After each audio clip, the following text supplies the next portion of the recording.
Alright, so after a little technical difficulty, Letha has Need your returned to Lycaon lands, to home, and after some words with Father, Fa Lord Kalen expressing um, how it's okay if Letha wants to get some help from the family and stuff like that, but Letha continues to remain a strong, independent woman. I hate that I said that. I blame chance.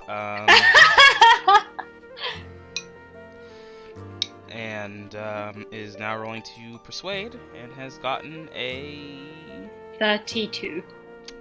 well. Your father begrudgingly, sadly allows this baby bird to leave the nest so far away. As long as you promise to remain safe and don't do anything too dangerous. Of course, Father. Gives him a little kiss. Thank you.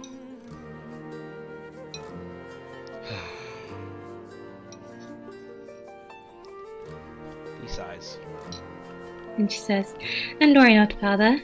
Happiness will be with me. Now I'm even more worried. Tapina just looks offended. Cause at your father's face. Tapinus, be respectful to my father. It caws in your face. And be respectful to me. It caws at the ceiling. Aww. She says, I will write to you as soon as I am able.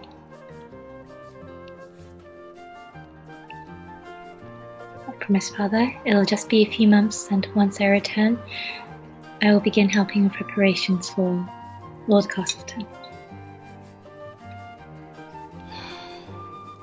He nods. Then go, then. Perhaps. Yay! With a smile and a little bow, curtsy, she glances off, gets her shit, and off to adventure she goes. Okay. Question number 1. Do you travel by land to get to where where Reeve is? Or are you gonna take a boat? Boat would be faster, but that would also mean that you'd have to traverse the Black Sea for a little bit.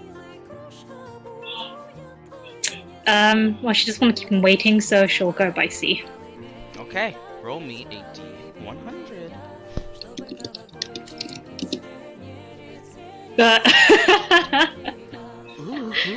Ooh. Alrighty then. This bodes poorly. Oh no, bodes perfectly.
Sorry, just trying to find a song. Yep, here it is.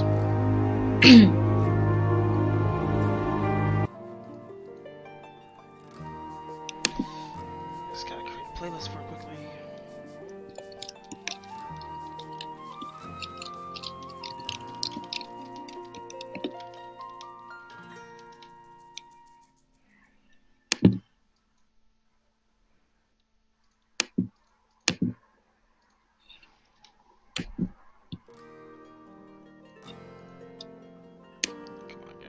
Out of the way, out of the way, out of the way. There we are. Ooh. I'll pop you down over here. So Letha, a boat leaves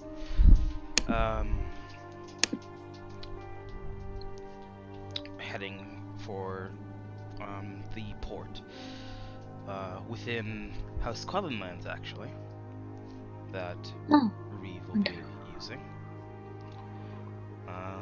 Or told you that to meet him at, so that you may start your new employment. With that, you already know, travel along the Black Sea isn't the safest, of course. Only really the most insane or the most desperate or perhaps the most confident of sailors even attempt to even fish in the sea by boat. But you're able to find a decent looking enough ship to take you. Mm-hmm. And with that, you are off on your first grand adventure. How's Letha feeling as the ship slowly begins to leave the small stone dock at the foot of your family's estate? The wood on the ship, not brand new, and carrying some wounds from previous travel, and the smell of burning seawater fills her lungs. She feels like a lot of determination, slight nerves. She's never really traveled on her own before, but this is what she's been readying herself for most of her childhood, to save her best friend.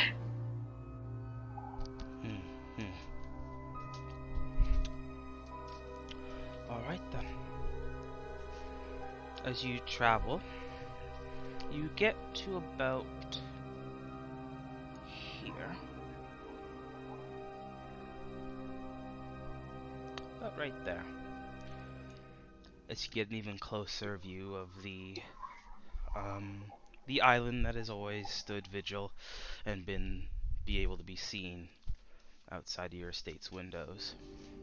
Mm-hmm. Something happens. Oh boy. It's dark, night having fallen during this part of this trip.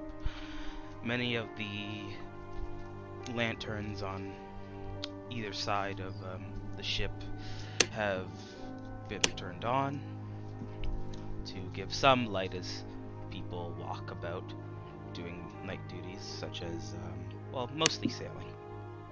Mm-hmm. A lot of the crew have gone to sleep, though you can hear some still either drinking or playing small games with each other. Mm-hmm. You have been given one of the nicer rooms. It's almost it's almost quaint, I suppose.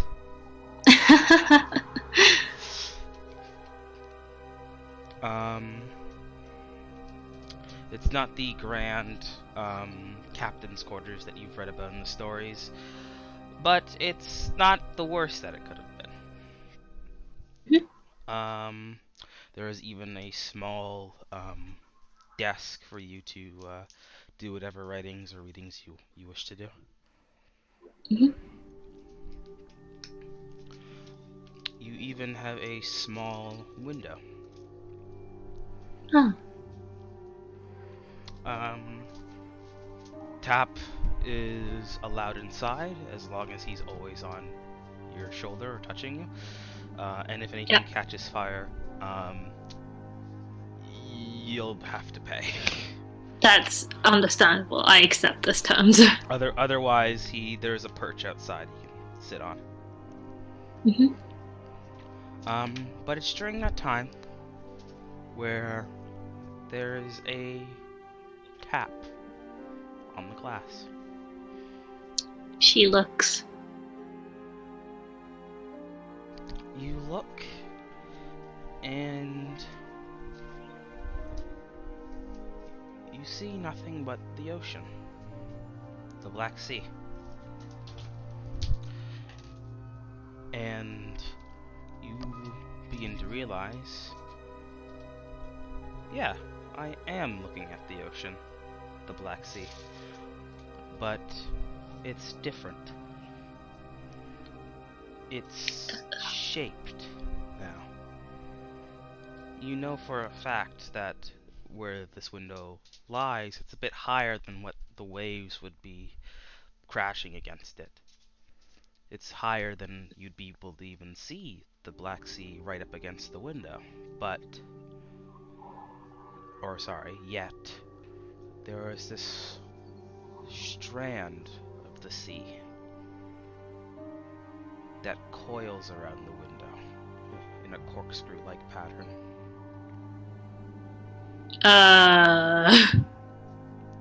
As the very tip of it, as it continues to coil itself more and more slowly, the very tip of it once again just lifts up slightly off the window.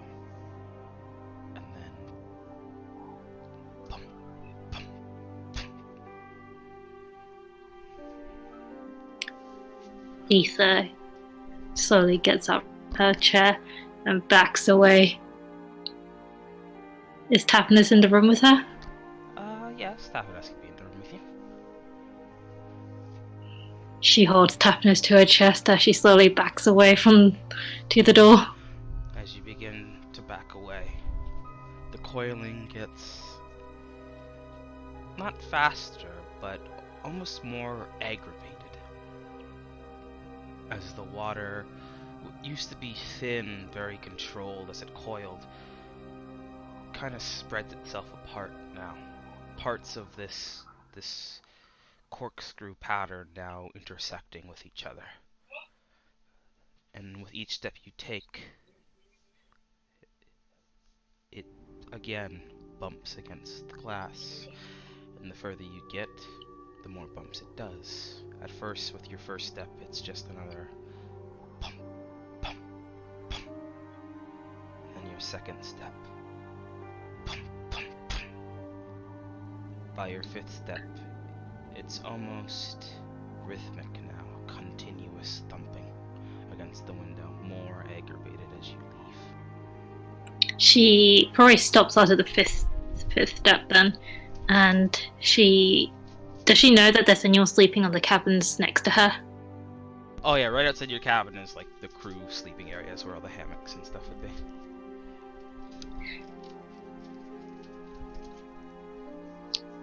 Is there anyone there? She kind of doesn't take her eyes off the window.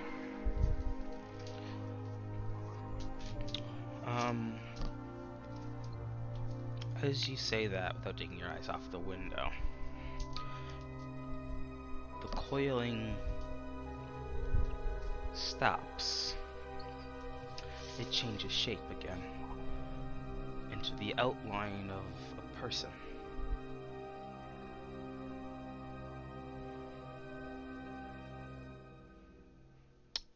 Outside the door. How loud do you say that actually? Like this. Is there anyone there? Okay. Then you can hear outside your door a couple of the games kind of quiet down slightly. Mm-hmm. But no one makes any movement. They're also listening. Again, this form is against the window now. Is it looking at me? The shape is, yes. You can't really see a face because it's like just black water, but it's in the shape of like a person facing either away from you or towards you. I think I need some help.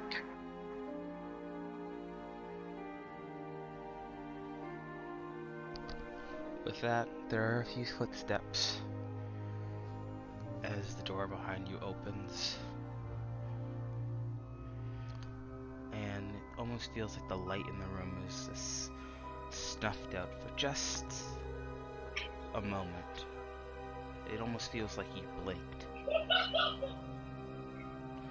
As Reeve enters the room and says, "Is there anything wrong?"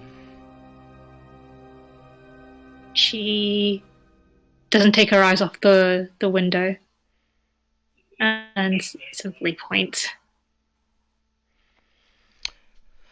You point towards the window as there's no form there anymore. You would have seen as with that blink, it just seems like a wave kind of crashed against the window and the Black Sea water running down the side. She that actually doesn't point it. Then she just kind of stares at the window and says, "Has anything ever gotten through the windows?"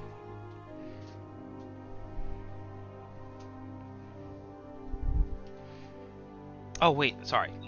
I totally forgot. Reeve isn't on the ship. Sorry, so Reeve wouldn't have come there. The captain would have came in. Yeah. Sorry. No problems. He looks at that and says, "Not subtly."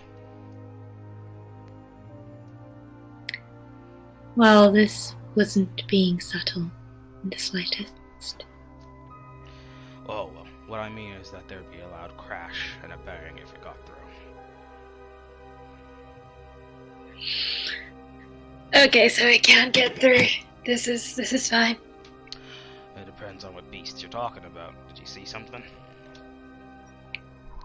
Yes, a piece of the water coiled around my window, tapping. Does that sound familiar to you?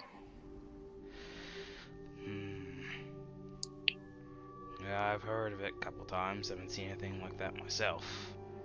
Yes, the spirit of the sea talking to you there, lass. Better sleep in light tonight. Spirit of the sea.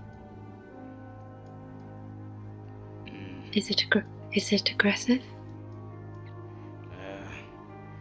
It has its days.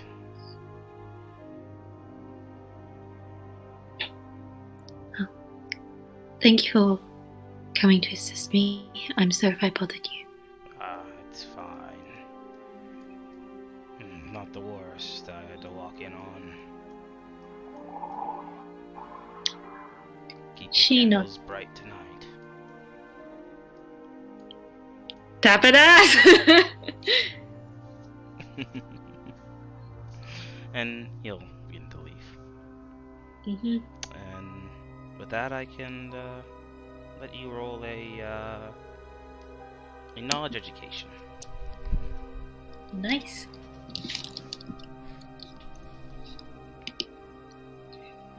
Uh, 12. With 12, I'll give it to you. You're able to connect that with some of the learnings that you've had, or some of the teachings that you've been through. And you know that the spirit of the sea, while it's not exactly, it's not. No one's really sure if it is an entity or not, but people call just like the Black Sea and the strangeness that it itself does as almost its own life form, its own sort of deity. Not one to be worshipped, but one to be careful of. Okay. And of course, when a sailor of the Black Sea would say such things as make sure you sleep in light and stuff like that, it is again, unsure if that is an actual guard against any of the strangeness or the misfortune of the Black Sea, or if it's just superstition. But essentially, keeping your light always on, even in the daytime on the Black Sea, is quite customary. Alright. And of course, making sure not to turn off your light when you go to bed. Yeah. The brighter the light, the better. And I would even say that you guys would probably experience a couple of moments where it looks like there are ghosts on the sea from all the ships that kind of go by, or some of the ships that go by, that are lit up like Christmas trees to the point where they almost seem like one shape, with the waves of the Black Sea lighting against it just enough to make it look like a ghost moving through the water. Mouth alight and agape.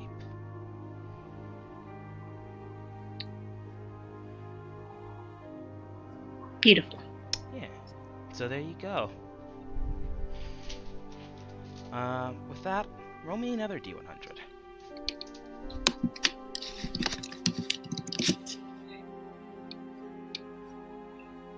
Okay. As the captain leaves and the door gets closed once again, you are not troubled by the window again. And the rest of your journey is uneventful.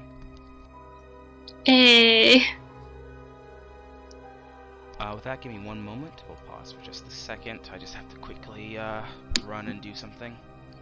It's okay, I'll just quickly use the bathroom then. Be right back.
Okay, I'm back.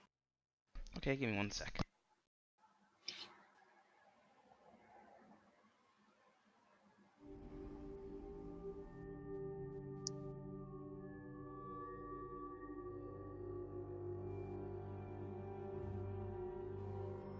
Alrighty then. So, you're able to leave the Black Sea quite easily after that one encounter.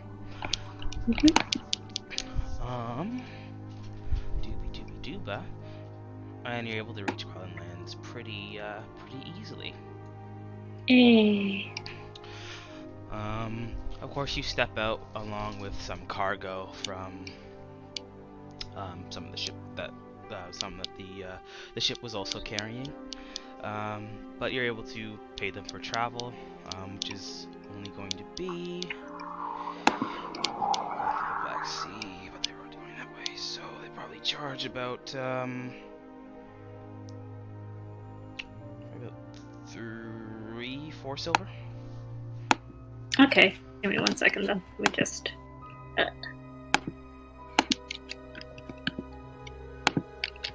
Alright, I can cross it off. Cool.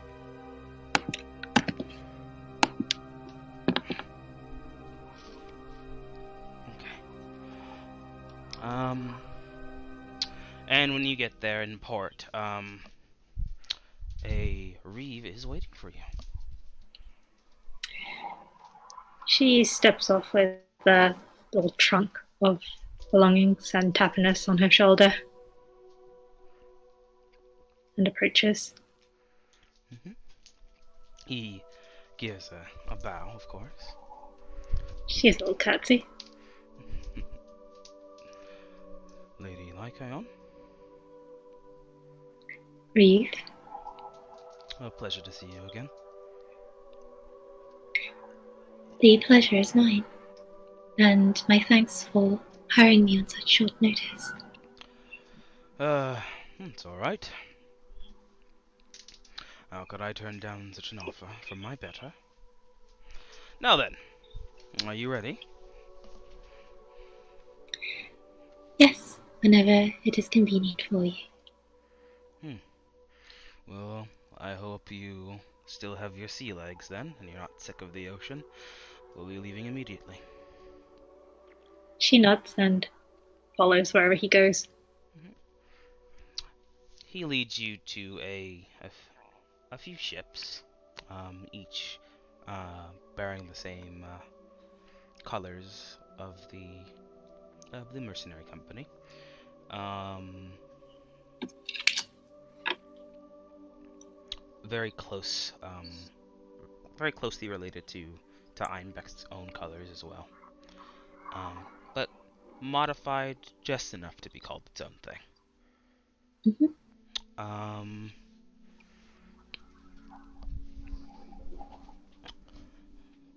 with that, you are easily kind of introduced to at least the head officers of the company that will you'll be interacting with mostly uh, from day-to-day life. Um, some show you the proper respect, of course, while others are more casual about it. That's cool. Um, you are given your own office, of course, on board, and you are quickly off. Mm-hmm. It is during this time that Reeve tells you exactly where you'll be going, Oh, as he explains. Well, I did have a smaller offer on the table, much closer to where you are, hoping to get you a good feel for a being away from home. It is unfortunate that a an offer we couldn't exactly pass up came about. well, that might not entirely be unfortunate. I suppose not. Our destination is now the Antari League. Oh!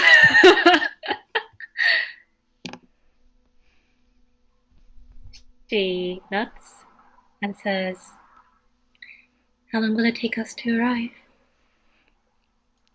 Anywhere from um, a month and a half to 2 months. She nods again and says, very well. It looks like I'll be getting to see the world they described to me a lot sooner.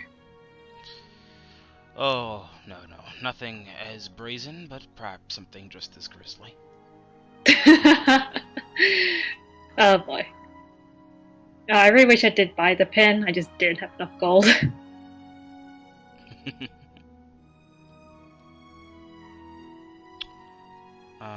that, you're able to travel. So let me take you over to the big map.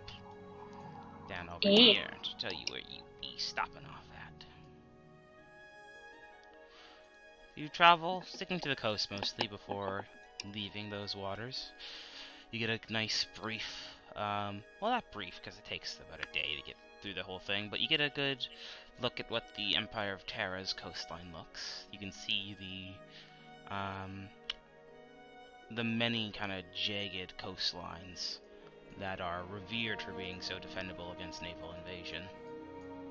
She's probably like sitting by the deck, kind of starry-eyed for a bit. Of course, of course. The coast, of course, um,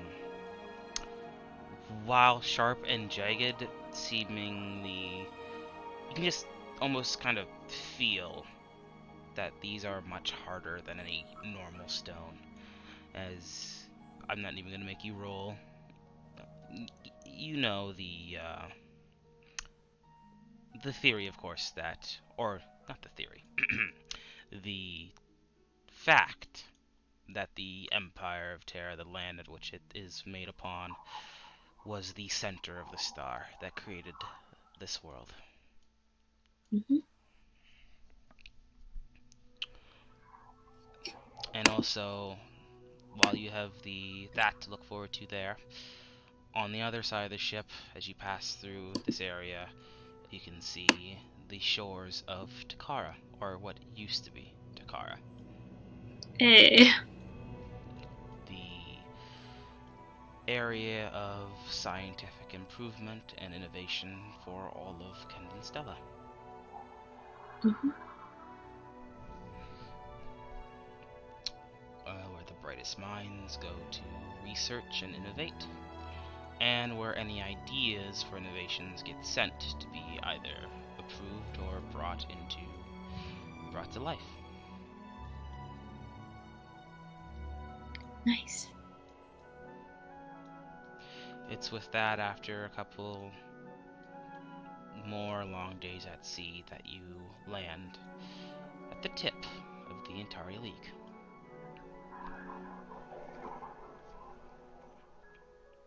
Mm-hmm. From there's a few days travel, a week or so, before you find yourself at your destination. And along the way, Reeve would explain that the job that you've been given is, or that they've been given, is the offer, of course, was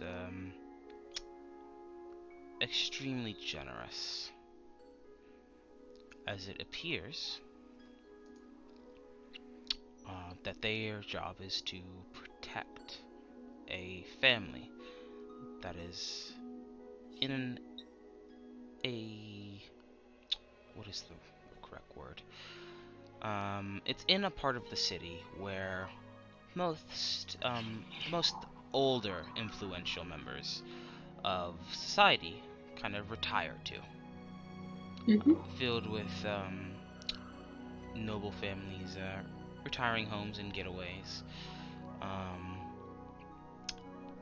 as a place to live, sort of in the lap of luxury before you pass.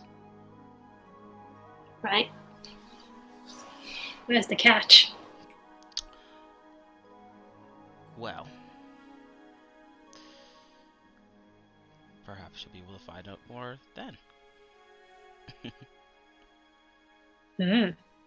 Mm. Well, actually, you know what?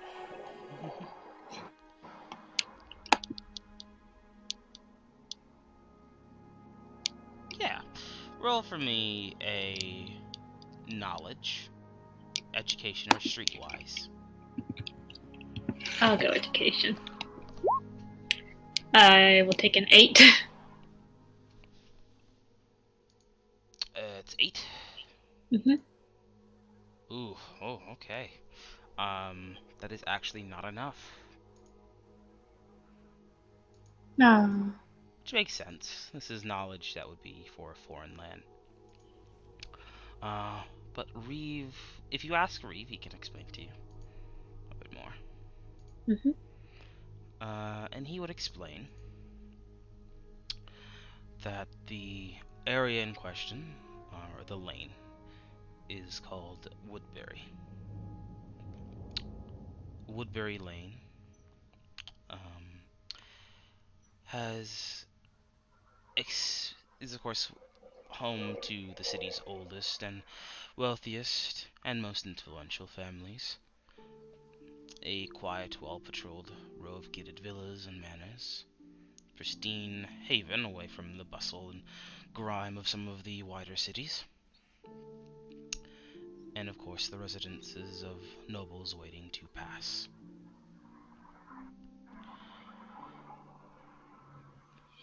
It used to be one of the most respected areas in, well, anywhere in Antari, but it did fall out of fashion with the nobility a few decades ago.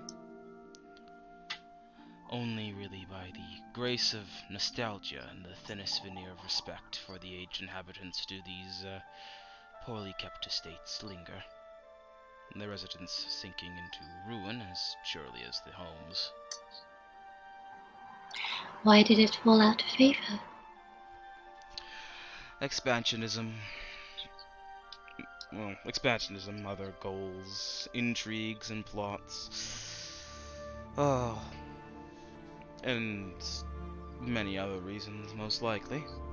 There's always something bigger and better, and Tarans aren't one to saddle on one thing for too long.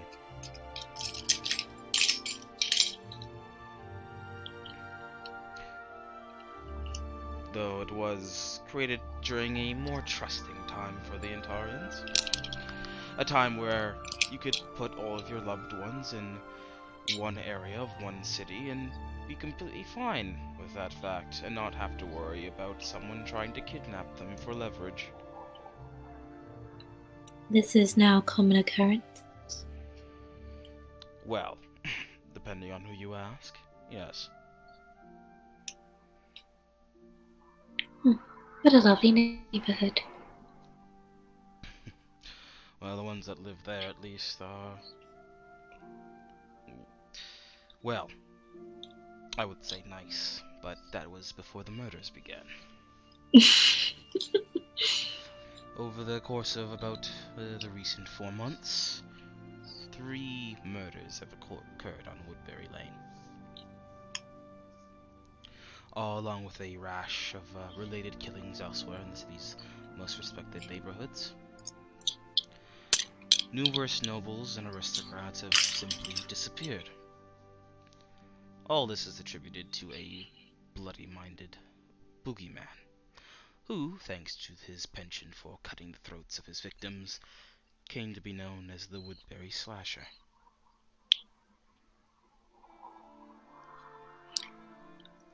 I take it he has not been caught yet? Well, after a manhunt of the entire city of an unprecedented scale, the slicer evaded capture time and time again, but thanks to the shrieks of one Lady Cecile Thornaire, a nearby guard patrol was able to catch the killer as he was trying to once again, invade the home of Lady Cecile's mother. He was then incarcerated and tried with extraordinary swiftness. The Woodbury Slasher, a deranged mute beggar boy known as Peck, apparently, was sentenced to death in less than 3 days' time. Very efficient, especially in a place where most people get tried over the course of weeks. Unfortunately, en route to the jail from the main square for his public execution, the cart ran into a bit of an accident that caused the horses pulling the murderer's conveyance to panic and bolt. When the guards finally caught up to the ruined vehicle, the killer was gone. So far, the whole city has been thrown into complete and utter panic, and that's where we come in. The city guard are already completely overloaded with searching the city and trying to protect everyone. So, they've hired out a couple of the neighborhoods to mercenaries to protect. They specifically want us to look after the Thornaires. They believe that, well, since that was the last target of the killer, he might come back to finish the job. She begins to nod and looks around and says, would I be able to find records of the Woodbury slashers' murders? That's possible. I'll send the necessary ravens when we arrive at our destination. Thank you. He nods. And with that, you guys arrive at Woodbury Lane. The area is, well maintained. Very, you would say, outdated. While Antari architecture is a new sight for you to see, you can almost instantly tell just how dated the architecture is on each and every one of these houses. Yeah, that makes sense.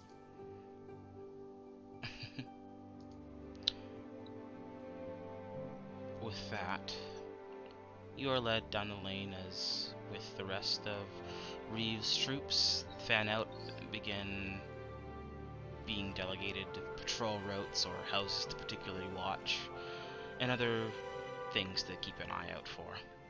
Reeve continues with 4 of his men, and you in tow, of course, towards the main estate of the Thornaires.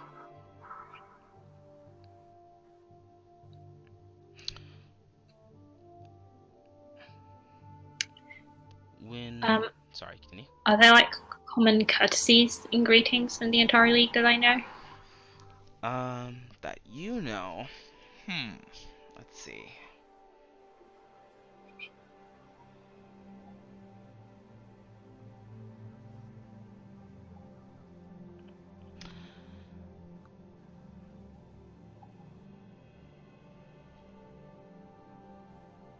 Yes, I'd say you would.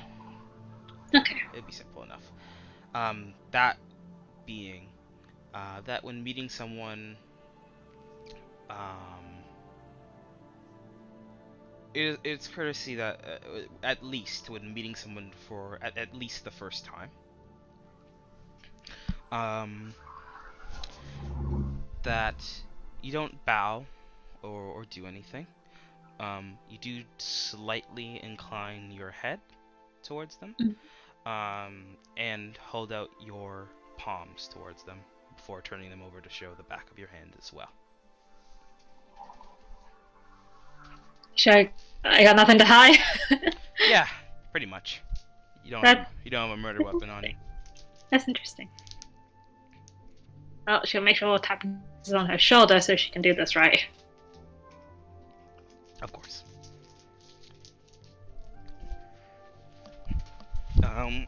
With that, you are led up the... Actually, here, let me get the thing over here. And then I've got to move some things. Oh, there's one. Oh, there's a few things I'm forgetting here. Sorry. Okay. I gotta get my, Come on, where are you? God, I have too many tokens. There it is.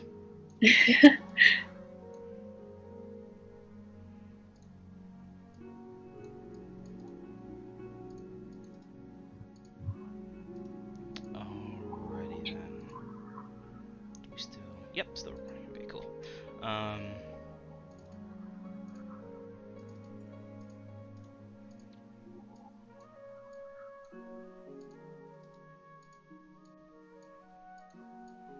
Okay. With that... Oh, no, not now, Mom. Please. 1 second.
Oh, Jesus Christ.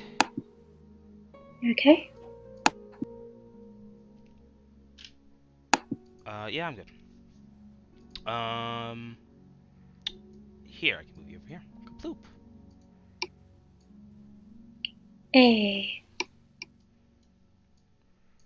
And let me just, I can lead you with your tapaness up to the front door.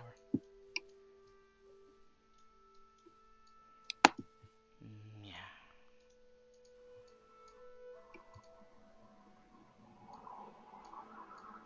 There we go. Just block your eyes. See no evil. Yeah, Reeve leads you up. The men kind of stay back just a little bit. Fan out just slightly.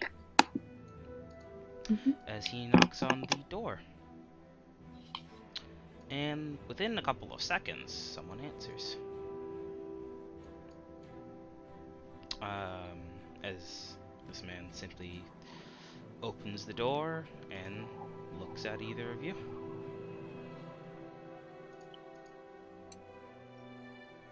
She gives a small nod and says, what's the name of the mercenary company again? I actually gotta change it. 1 second.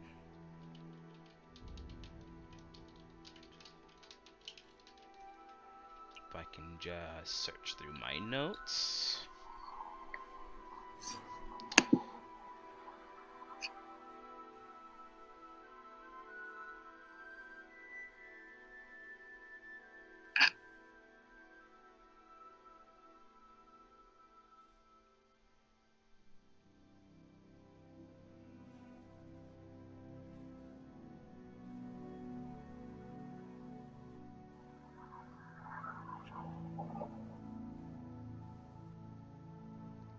Ruby Foxes.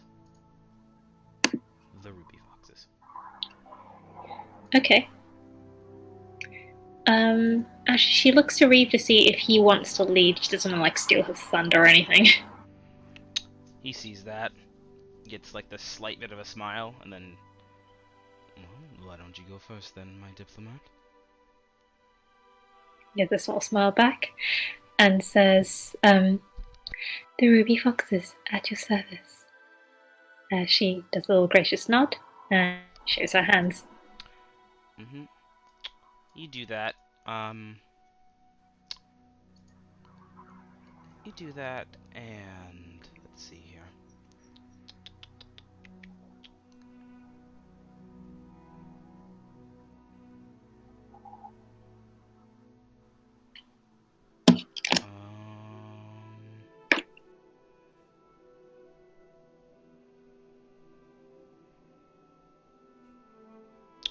Yeah, you do that, and he doesn't seem to return the gesture, but he does open up the door and immediately kind of motion you forward. I'd like to come with him. Alright, she does so. Is Tapas come with me? Oh, okay, you can't control. I gotta make like a little token for Tapaness at this point. There you go. Thank you. Speak no evil now. Yeah, now speak no evil. Yeah, he motions you inside and leads you. And you can see that it seems that the same day that you've come to uh, protect this family, that there's a small dinner party going on. Oh. Yes, there are some guests here, each at varying states of age, with the butler being the one that opened the door for you. Immediately kind of bring you over to where the lady of the house is. And I plop over there. There's this old lady Careful. over here. And then moving back to um, arranging drinks and getting them out to people. Okay. As you step in, 1 second, as I had actual descriptions that I forgot to talk about. Uh, So for the first description of the porch area, um, there are a lot of leaves on this on the wooden porch as you guys stepped onto it. Um, on it kind of sits a small rickety table, some deck chairs, a set of double doors. Or the set of double doors that you went through was embased or embossed with heraldries or the heraldry of the house. And you can see that the roof and the floorboards kind of creak under a light breeze. oh, interesting. Very rickety house. Will As you make breaking in a bit difficult. As you step into and towards the lady of the house in the dining room, the party, I would say in full swing, but it seems to be at a very polite volume. Just a lot of talking and mingling. A dense mahogany banquet table kind of fills the center of the room, circled by nearly a dozen high-backed chairs. In a prominent position over the fireplace hangs an almost life-sized painting of a raven-haired beauty, wearing a glamorous, jewel-studded white dress. The young woman looks over her shoulder coyly from her place upon a staircase. On the opposite side of the room rises the same flight of steps depicted in the painting.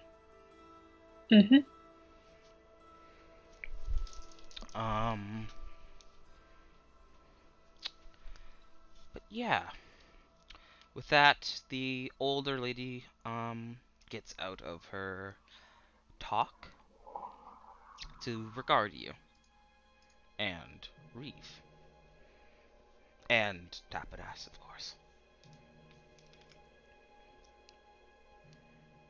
Look important, Taffin. Gotta look important now. Your time has come. Puffs up his chest. I'm so proud. Chest burns a little brighter. I'm so proud. But yeah, she looks at you and who are you? The ruby foxes at your service, my lady. And she makes the gesture.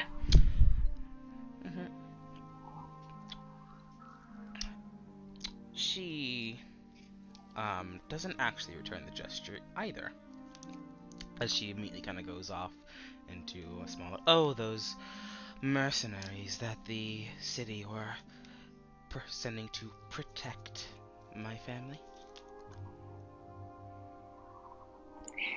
She gives a smile and says,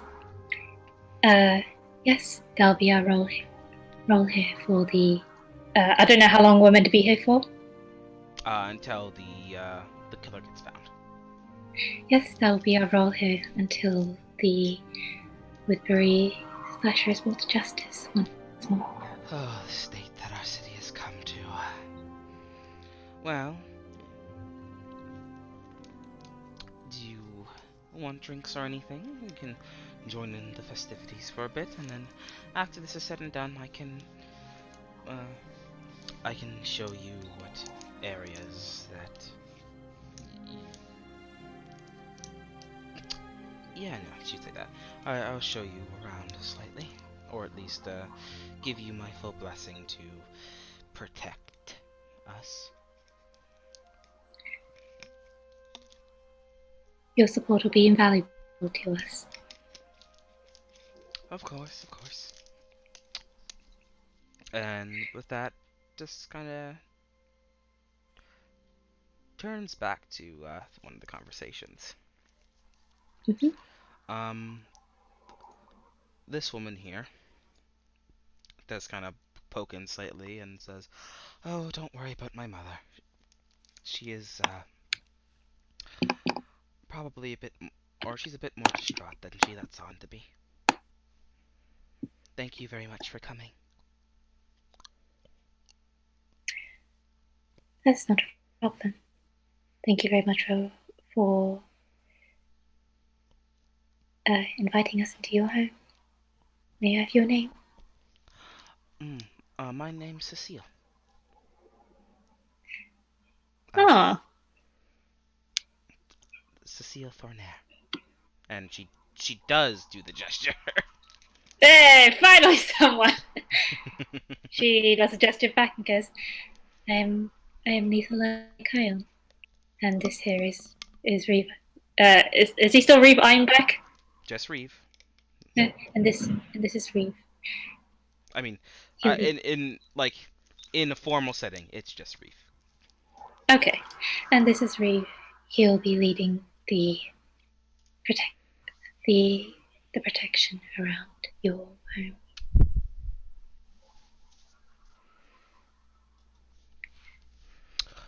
Well, I'm very thankful for that. You said that the Reeve sent some of his men off to like get to designated spots, but are there some that's like kind of waiting around to like pass There's out? there are some like at the door, Okay. like two. All right. She nods and says, uh,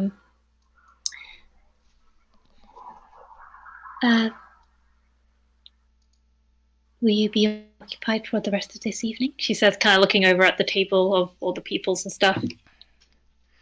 Oh no no, this isn't for the whole night. Just a little thing my um mother put together. It should be ending in a few hours or so. She nods again and says, are they actually stationed in a place within the the Thorn home? Uh, the guards? Yeah, like the Ruby Foxes. Like, where are we sleeping? Um, you guys will have to be setting up kind of your own accommodations. There's not like a hotel or anything, but there are some people outside already kind of working on like some tents, of course. There are some rooms inside the manor though that was said that could be used for some of the higher staff. Oh, okay, all right. She says, she nods and says, um, well, we will be waiting for once you and your mother is ready to give us more information about what has happened and how, what we can do to help you in this time of trepidation. And she kind of like gives a soft smile and kind of almost like pats her arm and says, "You must have been through a lot." It is definitely more than a bit harrowing to say the least. But thank you for your kind words. Yeah. And can I roll awareness to see what, like, look at these people and they're talking and stuff? What's going on in there? Yes, actually, you can roll an awareness. Nice.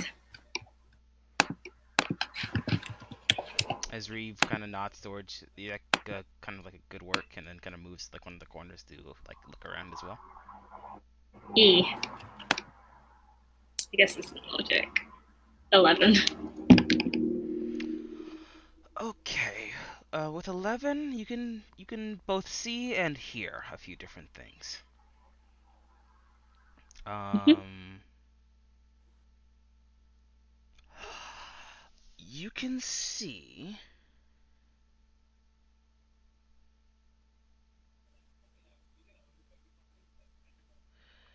um a lot of the people, of course, are older.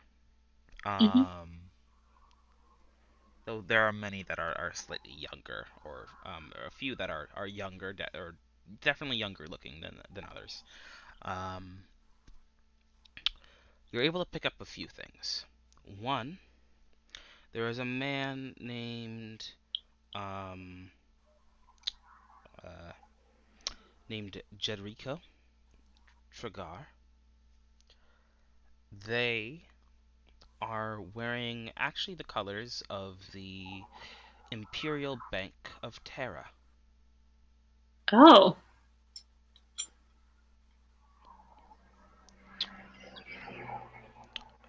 You don't know why they're there, but you're able to notice that there is a person from the Imperial Bank here. Um, Another one you notice is that the person that um, the mother of the house, the matron of the house, is speaking with is not clingy, but you're able to very much notice that she definitely wants to be within a good distance of the matron. You're not sure why, but she's definitely sticking close. Um,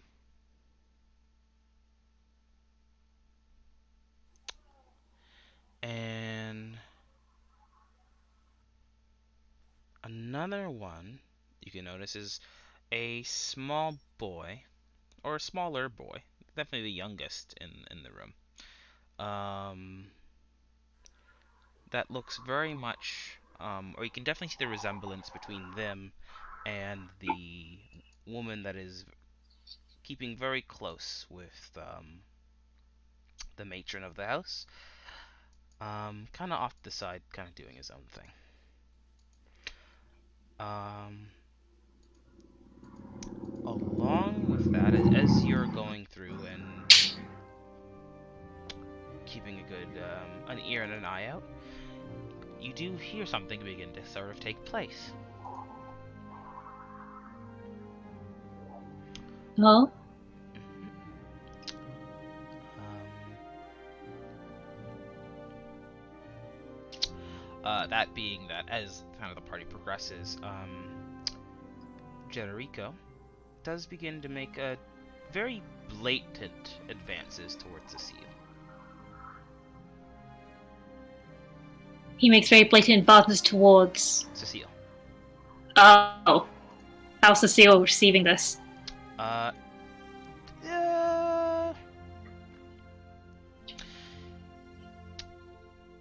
I suppose you could say well, but well in the way where she definitely is uncomfortable and doesn't want to be a part of this conversation, um, but isn't like freaking out or anything like that. Okay. Um, as these advances kind of continue, the mother matron gets involved a little bit as well, but she seems to be encouraging it. Oh.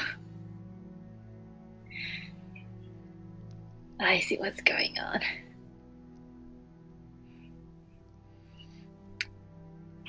Is there anything you'd Um, like to do? does the matriarch stay for the conversation, or does she eventually leave to like do other conversations? Oh, she's like this conversation as it's happening right now. She's all up in it.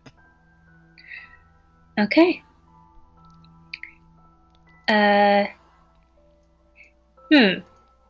If that's the case, what's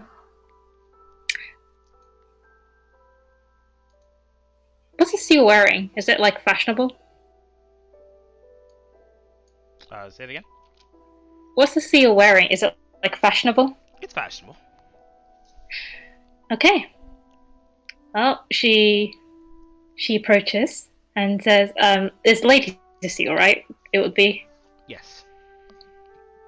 Lady Cecile. Uh, Turns towards you. Yes. I'm sorry to interrupt, but I just couldn't help but admire your jewellery. It matches ever so well with your dress. Would you tell me the cut of the jewellery?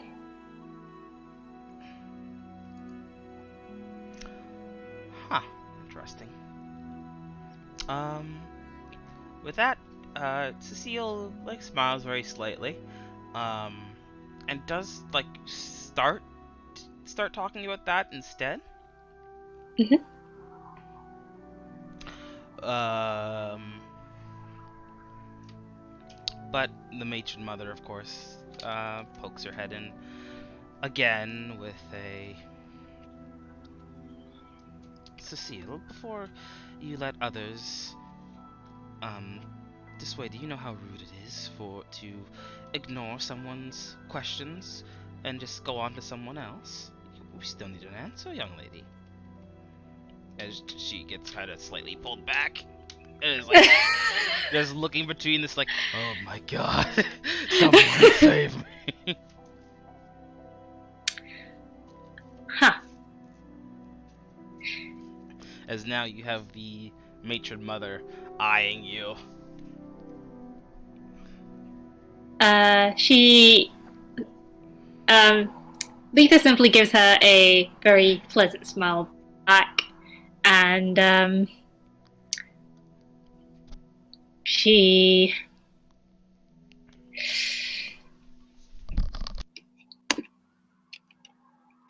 uh,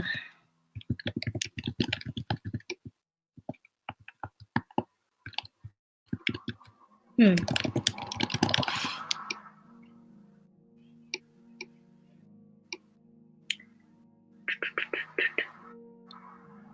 Right. If that's the case,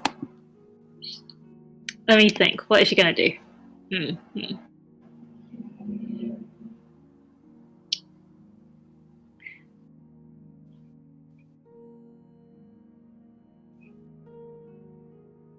What exactly are they talking about right now? Is it just the advances? The flirtations, yes. All right.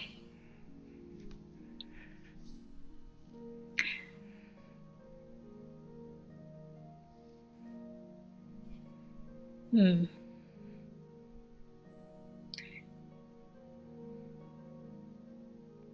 All right. I'm gonna be right back in that conversation. I'm gonna go see how that boy's doing. Mhm. Okay. Okay. What's he up to? Is he just like looking bored? Is he just sitting there, like standing there or something? No, she is. Oh, sorry, no, he is actually talking with another guest. Um,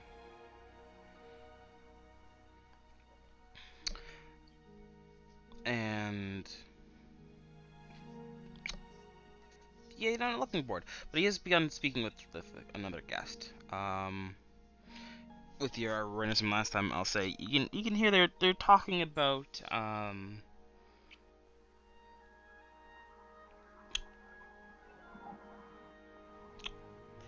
they seem to be talking about someone that was killed, but they haven't name dropped yet. But Okay. they do show some, like, at least they like, I'm surprised that they hosted a party like this. Yeah, I guess after what happened, you know, If that that sort of thing. Lisa, yeah, but that Letha kind of like steps in and goes, "Excuse me." Uh, hmm?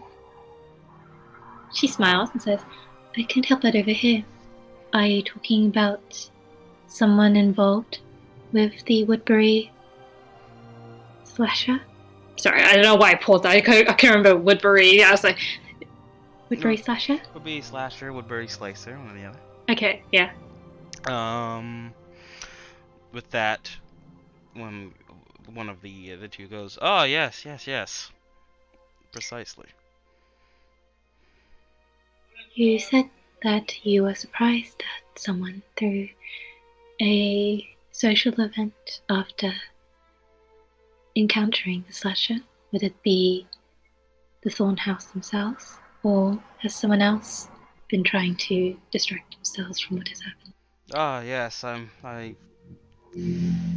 it's a bit surprising after to throw such a get together with a murderer on the loose, and especially what happened to Cecile's dear husband. Ah, the state that they found him in.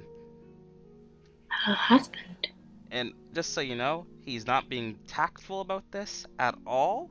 He's not hushed whispers. This room echoes. If you're there listening enough, anyone could hear this conversation with how loud he's being.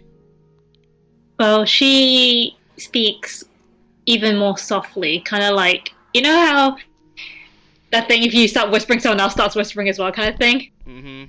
She begins to speak even more softly then and says, I had no idea something had happened to her husband. Oh yes, yes. dreadful thing, really. He says, seemingly not picking up on what you're trying to do. And she kind of brings him in to kind of this time actually like whisper conversation. So now that they're this close, he can't frigging speak so loudly. And she says, um, was he injured? Oh, killed. this dumbass! I look at this guy, then I look at look at the boy. What's the boy's look? What's the look on the boy's face? um, you know that feeling that we had whenever we played Night in the Woods, and May would say the dumbest shit and just be a terrible person, like super cringy. Yeah. Yeah, he is that feeling that we had, uh, personified in physical form. All right, is he syncing with me? He's As I just look him, sinking. I look him in the face, like, is this actually happening? He returns your look and just see him like yes, yes it is. And as he takes like an anchor and ties it to himself so he can try and escape this, even if he drowns.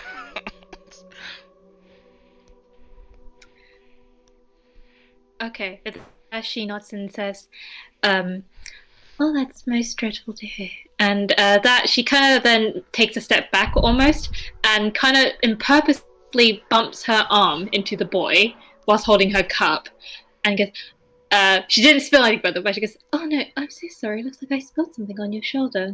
And she kind of like starts making a fuss over him and says, "Please, I think there's some napkins over here." And Thanks. As he I'm ever so, follows. I'm ever so sorry. She says as she walks away. Mhm, mhm. And the moment she does, she's like, "Did that actually just happen?" He's a bit dim. And she looks at him, looks back at there, because I'm Letha Kion. I'm with the Ruby Fox Mercenary Company. Oh, I am Eddard Holt. She nods and says, "You have a striking resemblance to the lady over there." She says, gesturing to the woman who's probably sticking by breathing distance, the matriarch. I'm surprised you didn't say that about my cousin, he Mm. says, looking towards the person that has now been left himself in the corner as he's drinking something. She's my aunt. Oh, I see. And she kind of looks him over and says, "If you don't mind me saying, you seem quite young compared to all the other guests invited here." Yeah, I guess. Well, I'm just down here to visit my aunt. I didn't think family time included going to a social event, but she seemed kind of hell bent on going. And she kind of looks over and says, "She seems very interested in Lady Thorn. Do you have any idea why?" I don't know. know, old people are weird. They can be. Probably, And she, yeah. probably something to do with how popular Lady Arula is. Oh, is she now? Well, I mean, her house is, I guess. I mean, she's not Oh, anymore. She's here. yikes. Well, I see what's going on.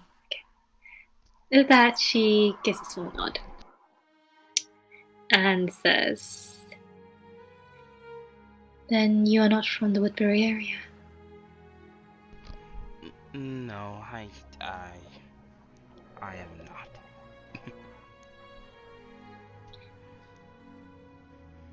Have you also been keeping up to date with the goings of the Woodbury Slasher?" I have, and I regret visiting my aunt. Why? What has she done since you've come down? Oh, well, she hasn't done anything than take me to this, awkward event. But, I don't think, I don't think a good visiting point is, being in the same area as a, serial killer. True that.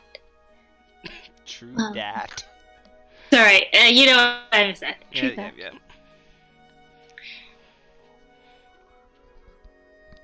Though I suppose there'll be. Though I suppose any sane man would not visit the scene of a crime twice. Well, isn't that why they're serial killers? They're not very sane. She kind of ponders on that and says, "The fact that it has taken this long to be caught might suggest otherwise." So, a high-functioning psychopath? I could agree on that. And she looks over to the cousin and says,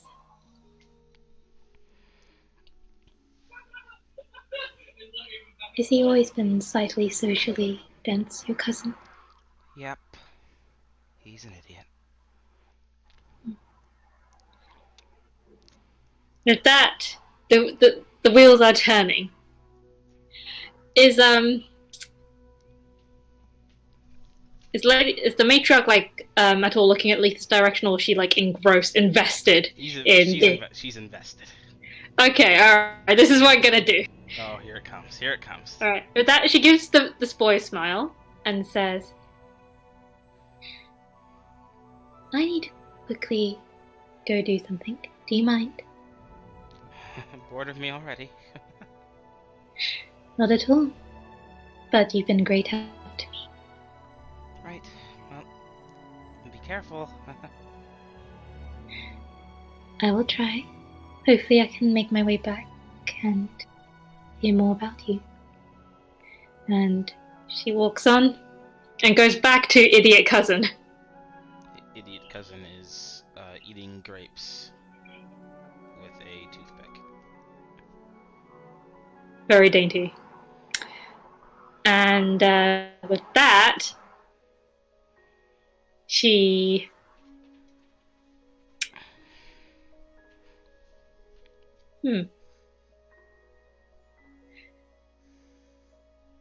is there like a balcony area around here, or like a veranda, or is everyone just like situated in just this one Just room? this room. Just this one room. Okay.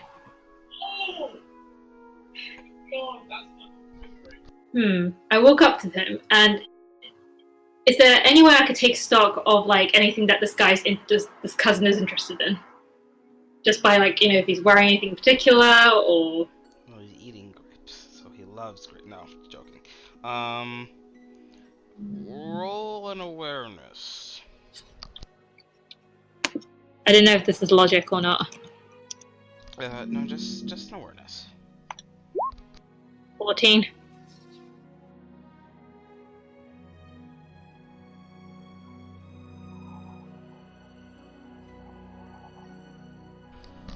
With what he's wearing. Mhm. You can see that he is wearing riding shoes, but you didn't see any horses outside the manor, nor anywhere on the street within the town.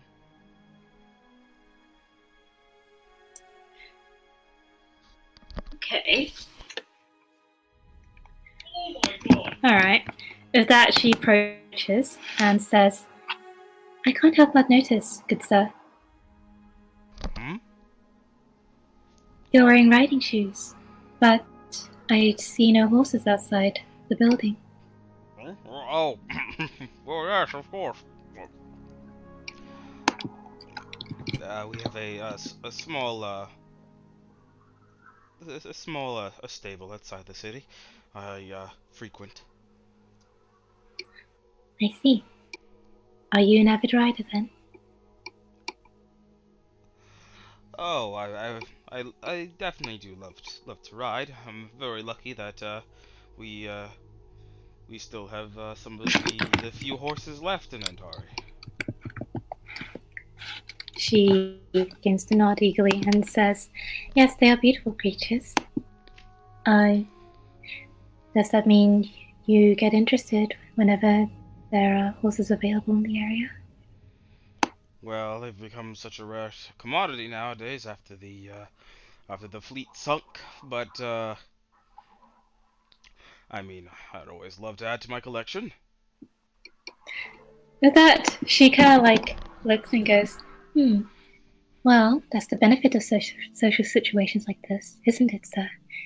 Whenever there is a foreign guest, you never know. Horses, commodities such as horses could be available for trading. He places his plate of grapes down on the table beside him. Very slowly as he looks at you. I call this Operation Butter. Operation Butter. I hate you so much. Oh my god. He's like, are you saying that you are able to provide such trade? She gives a smile and says, Oh, I'm but a simple spokesperson. I am but a single voice for a mercenary company. But I'm not the only foreign guest around here. That gentleman over there seems very well dressed. And she gestures to. She looks around and says, But I am quite sure that there are other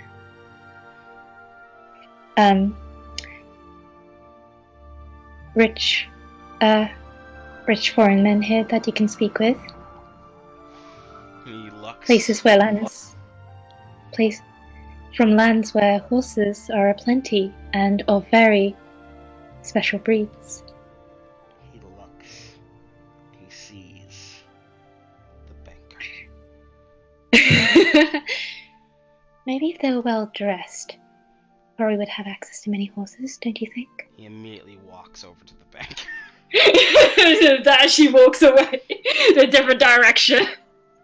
Imperial, let's talk about trade. See, he marches over. And Eddard in the corner is just looking at this fucking train wreck and is like, that worked, that happened. Oh, my family's done for. And of that, she then goes to Lady Cecile, and at the same time goes, Oh, Lady Cecile, if it's not too much trouble, I was wondering if... I gotta cut you off halfway there. 'Cause just so you know, even though you're like right up to her and you're saying this, you can barely hear her. You can barely hear your own voice, as the man that you've sent over here is just like, yes, well, I'm thinking about different breeds and hope. That she kind of slowly links arms with Lady Cecile with a little smile, like hey girlfriend, kind of like look on her face. Yep. And she sees this, immediately starts walking slightly away with you. The mother is so distraught, like, what? But you, no, yeah, looking back and forth and just eyeing you with daggers, like, how did this happen? She looks back. If she sees the daggers, Letha would feign a look of surprise, like, "Wait, why are you looking at me like that? What did I do?" Like, she kind of looks. With that look, he looks even more exasperated. Like the daggers are gone, but now she's just full confusion. Me too. But hey, the guy is a social dunce. So we all knew this was gonna happen. The mother of this dunce is just so distraught as well. Like, oh no.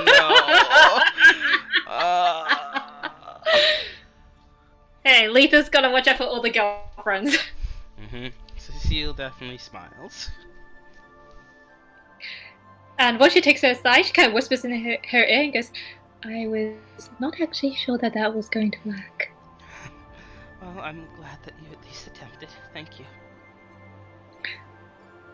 And she kind of pauses and looks at her and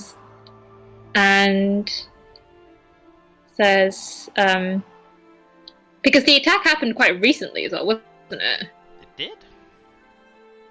And the husband freaking died, and immediately her mother's trying to set her up with someone new. Yeah.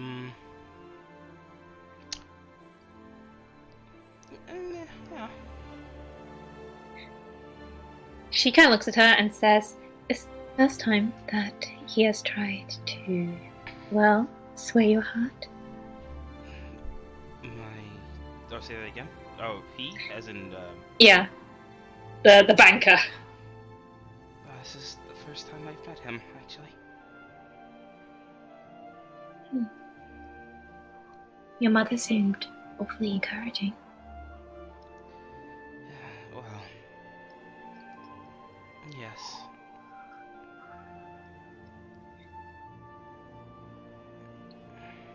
Can I roll awareness on her? Yeah.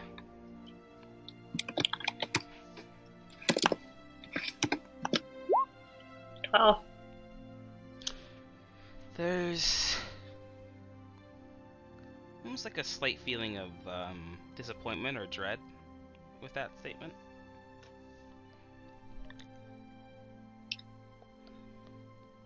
Is there a reason why?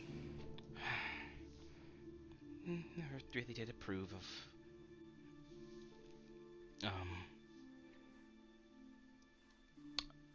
of my choice in partners, I suppose. She definitely likes making matches. I think it's just because of how old she is. It has to do something, I think. Didn't realize that your husband had passed. I'm ever so sorry.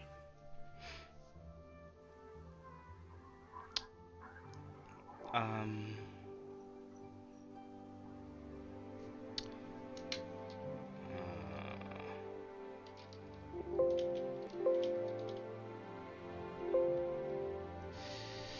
me think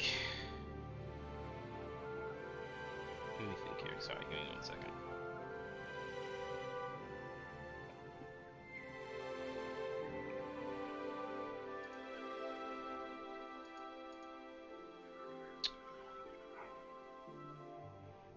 She begins to tear up slightly. Letha immediately make sure that her back is turned to everyone so they don't see that. She very gently kind of like helps her wipe her face and look calm. And says,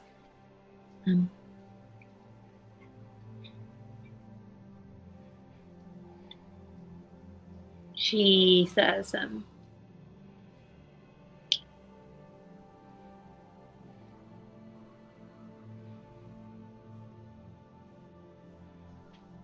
I can't imagine what you must be going through. I've lost a friend before, but not someone that I loved the way that you probably did. Anything we can do to help?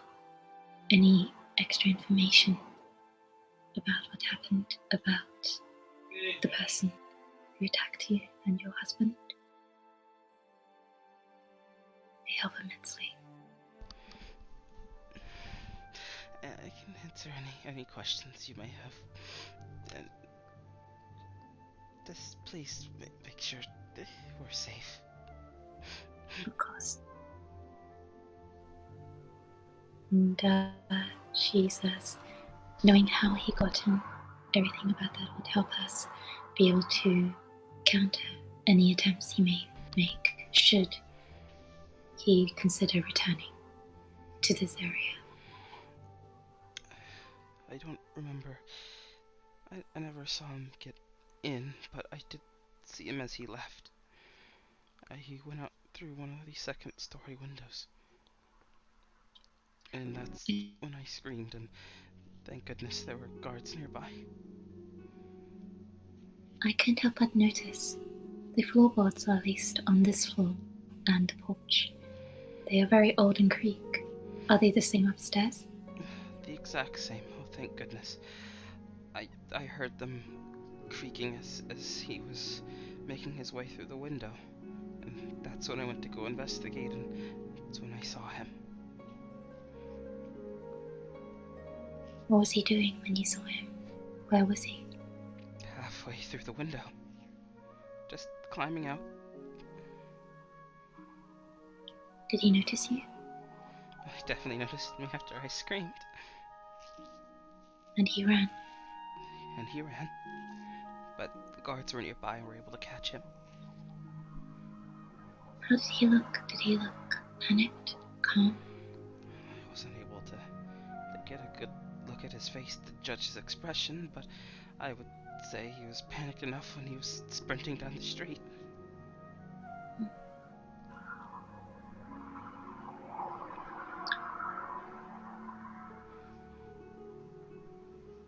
Do you know, is it possible later that you and your mother could show me the room he entered before escaping? Of course. Anything.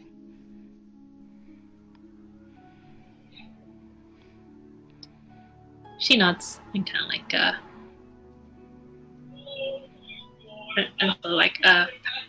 of pats her, holds her hand for a second and gives it a light squeeze and says, "You're being incredibly strong, Lady Cecile. And rest assured, we'll do everything we can to protect you and your family." She nods and looks thankful. And she looks over her shoulder as she kind of, I guess, will begin to naturally let her drift back into the talking as she brings up the dress again and the jewelry. Of course. I can't help but notice who is this dog? Who is this doggo? Which doggo? This doggo. It's a good old trained doggo. It is. You actually, give me a second, because I have this written down. When you go to look at him. So let's see, yeah. That dog is... Oh, come on. Where are you?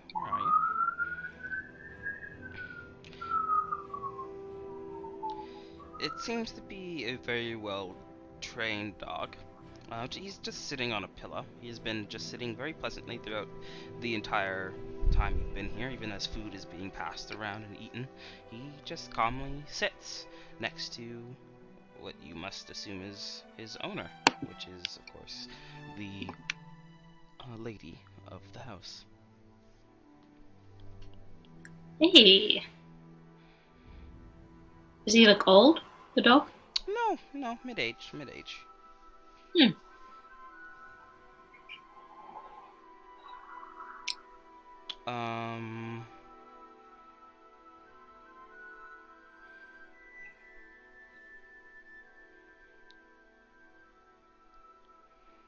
It's actually kind of at that point that, uncharacteristically, he does begin to kind of tilt up his head and start kind of howling at what must be some just randomly. Letha looks to the lady of the house to see her reaction if this is meant to be normal. She treats it normal. Just attempts to start cowling the animal, like trying to calm him down. Letha approaches and says, "Is there a problem?" No, Sergeant just gets like this every now and again. Don't you, boy?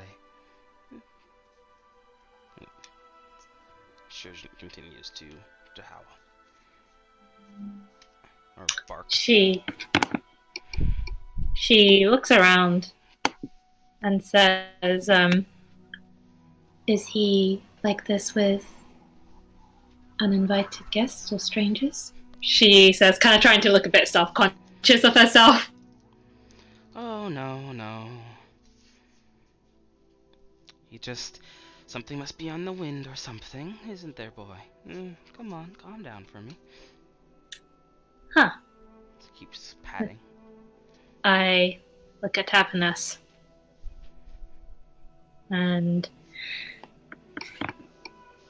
I briefly excuse myself to go outside with Happiness. And she kind of looks at Happiness and says, "Would you mind flying around the building for me? See if there's anything amiss." He immediately takes off, stretching them wings as he flies around. He comes back after a bit, lands on your shoulder. Well, everything alright? Caws at you. She kind of gives him a look and says, "Well, should I take it that if you're not pulling me somewhere, that there's nothing wrong?" Please. With that, she takes a look at him and then kind of looks inside and says to kind of just very calmly walks to Reeve, so not to alarm anyone, and kind of whispers in his ear and says, "I think Happiness has spotted something outside the building."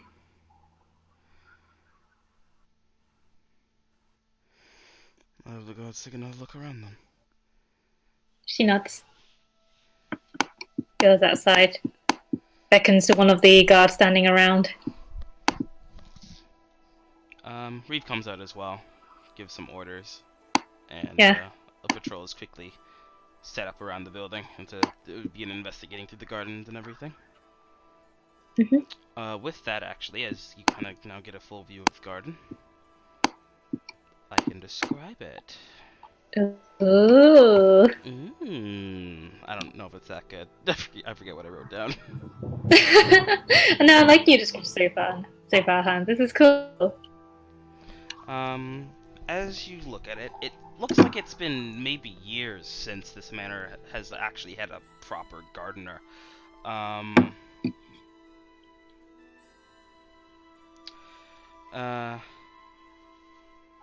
And the garden itself kind of makes it kind of more than evidence of that.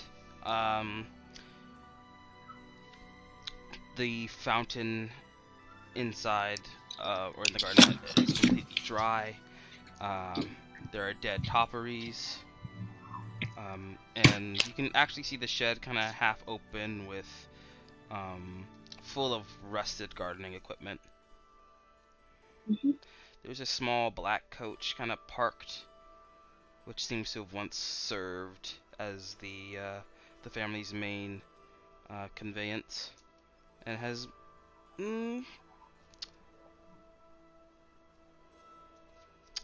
and actually,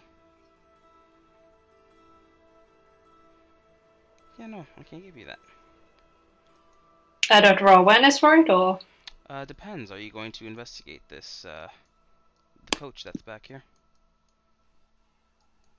Well, since there's cars going around, I'll let Happiness take to the sky, and before she goes, she says, "Call for me if you see something amiss." And lets him hover in the air. Okay. Where's the coach? Oh god, I don't have a token for it. I'm sorry. Here. It's okay, just make a box. I'll approach the box. Let me make you a shape.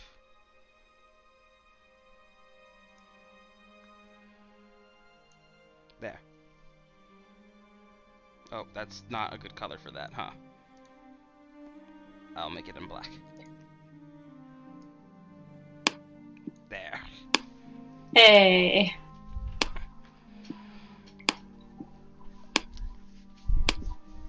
Okay. So yeah, with that you can go. The doors of the coach are actually open. Or unlocked. So you can open them up. And roll an awareness.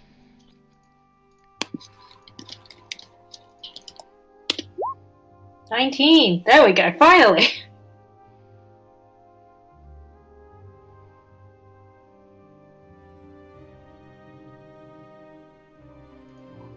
Well then. With a 19.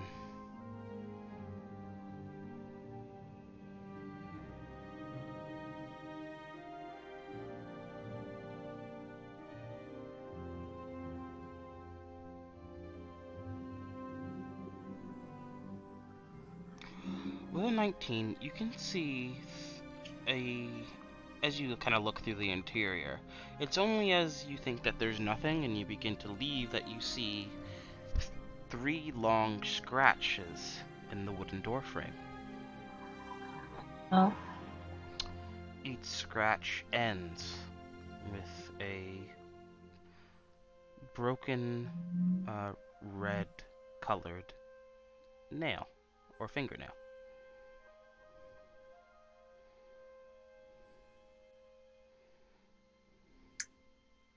Okay. That's not good. Is this fresh? You can roll a healing. Oh shit. Rolled that wrong. 5. You can't tell for sure. It seems old. There's no blood or anything like that. With your awareness, actually, you can probably tell that it seems like they're fake fingernails. While the scratches are real, the fingernails are not. Okay, alright, fair enough. Um, The coach itself seems very weathered, and scratches kind of blend in a bit with that, so you can't really tell if it's new or old. But you're okay. leaning a bit more on the old side. Alright.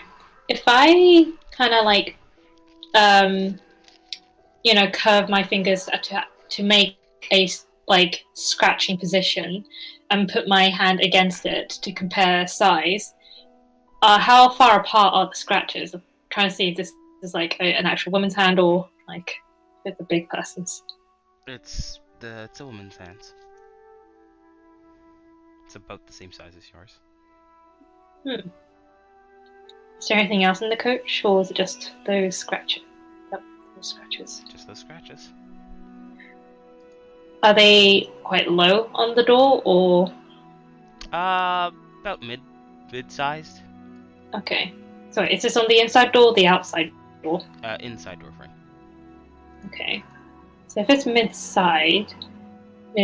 then it's not as if the person was by the window. It's also almost as if they were on the floor. Maybe scratching as they got dragged out. If I check the opposite side, does the door look like it's been busted open or anything? Nope, not busted. Are there any more scratches on this side? Nope. Like on the steps? None.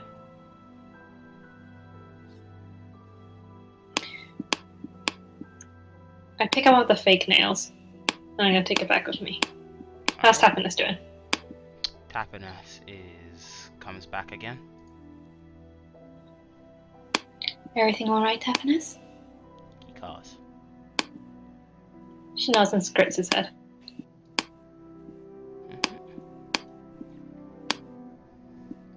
It's with that as you begin to head inside that you see that it seems like some of the guests are beginning to leave. All right. especially the one woman that was hanging on the edge of the lady of the house, pulling off her son. I'm sorry.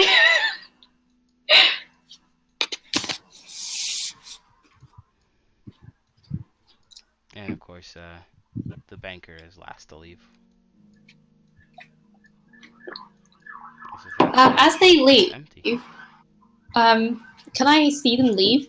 Yeah, sure. Does any of them wearing nails? Nope.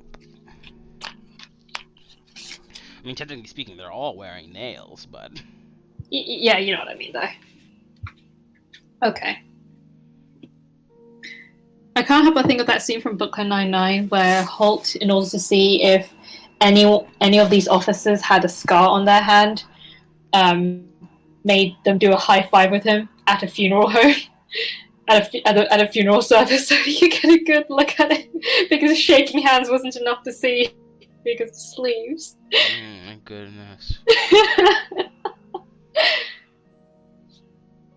My condolences.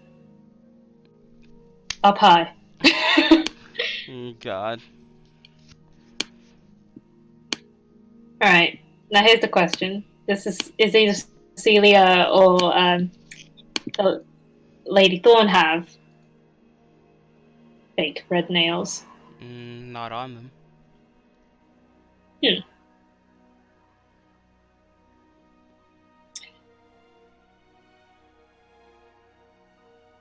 Okay.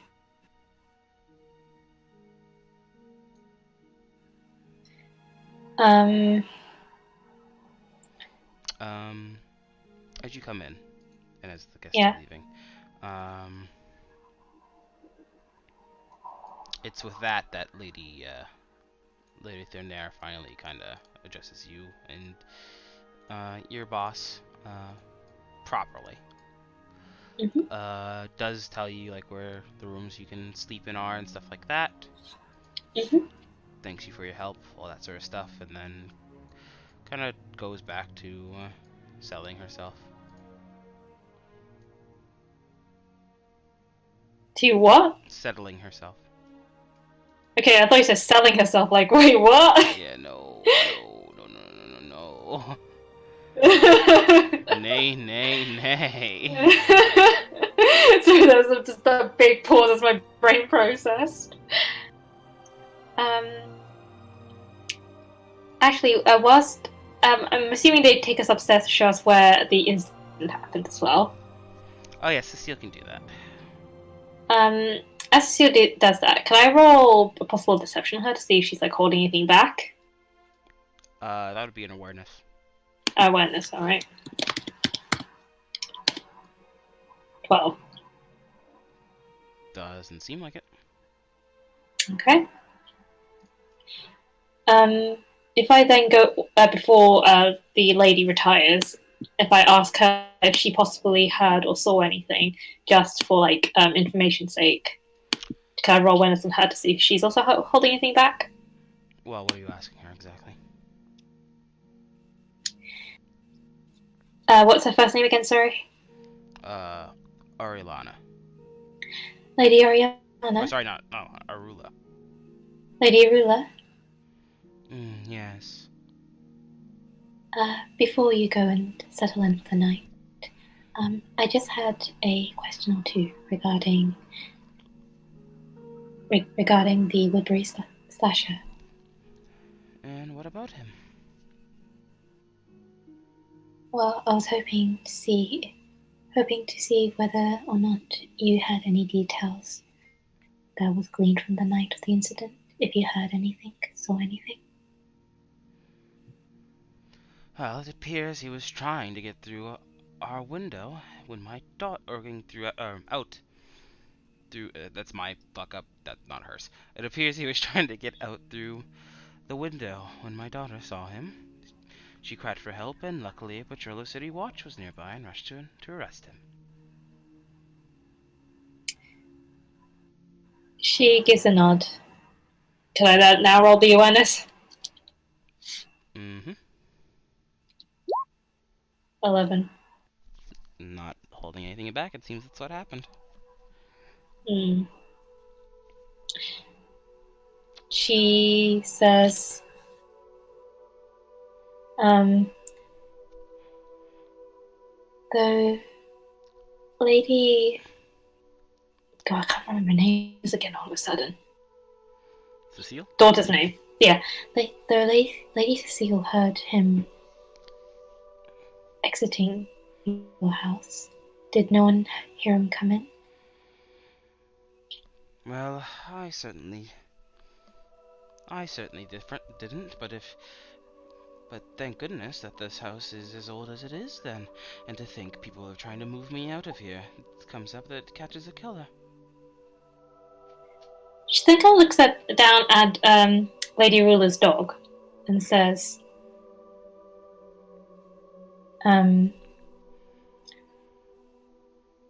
do you think if they possibly moved any closer, if the killer had moved any closer to your your accommodations, that your companion would have woken up and heard something?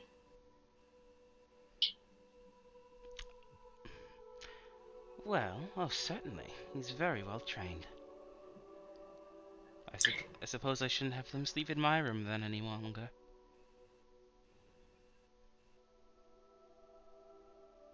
Okay. Alright, I couldn't tell if she was keeping anything from me. Hmm. Hmm. Well, I guess there's technically nothing more I can do then, if that's the case.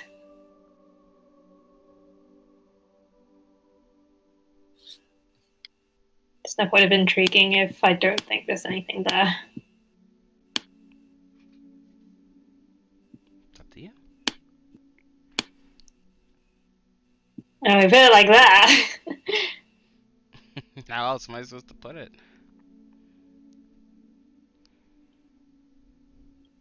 Also I can describe the, 1 second.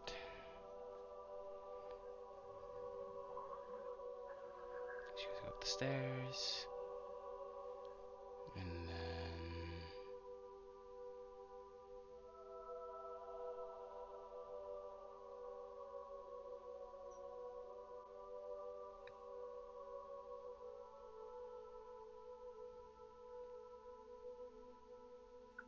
Yeah, hold on.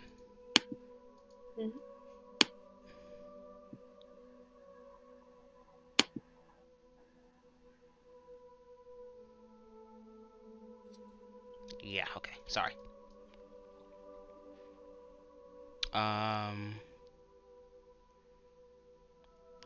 Yeah, just so you know, when you get taken upstairs to go to the window, it Mm-hmm. is this window here.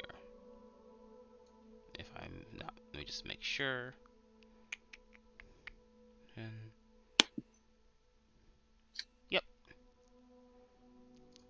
it is this room. Are you pinging it, or Oh, can you not? 1 second. I can't see if you're doing something. There. Sorry, I thought I revealed it, but I guess I didn't. This one.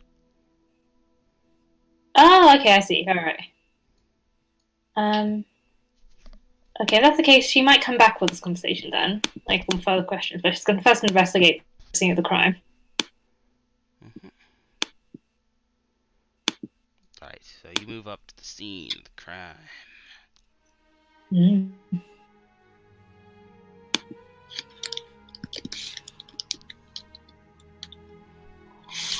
And this room is, of course, that of a young girl, complete with a frilly canopy bed, a vanity mirror, a walk-in closet, and the decor is done in muted kind of tones of lavender and pink.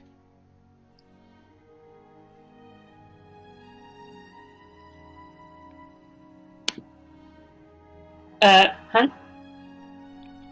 Yeah, did you hear me? I think it cut off after lavender. Lavender and pink, that's it. Okay. A young girl's room. Cecile's. As she would say, it's my room. So that's okay. Wait. So this is where the killer left the room. Yes. He left through Cecile's room. Yes. But so this is also where her husband died. Let me double check my notes.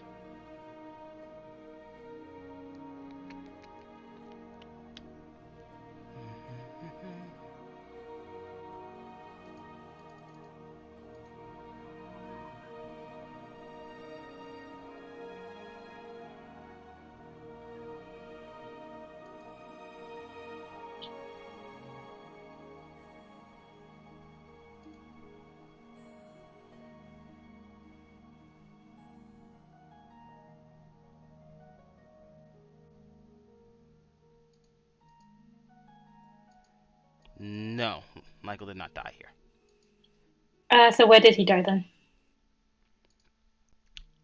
He died in his own estate. Oh. Yes.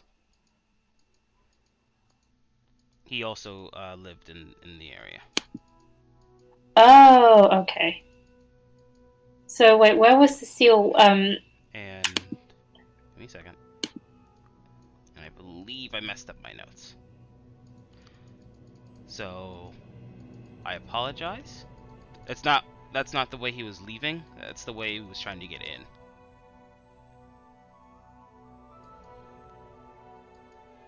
Okay, and Cecile woke up and saw him trying to get in, and then he escaped.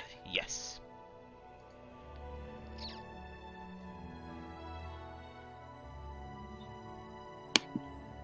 Interesting. Was her husband the victim right before this incident? Yes, husband died before this. So her husband died, and then the instant next victim was attempted to be Cecile. Mm-hmm. Okay, that's interesting. Or at the very least, the husband was one of the first victims. Okay. If I look outside the window, like along the edges and stuff, do I see anything?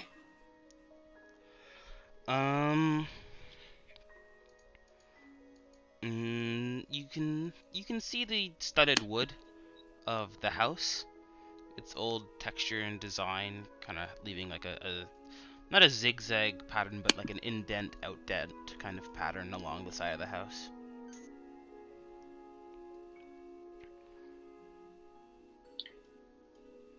Easy enough to climb. Okay. And when he was trying to pry open the window, was he just trying to use his hair? Sorry, his hands. Yes, he was trying to use his hair. No, his hands.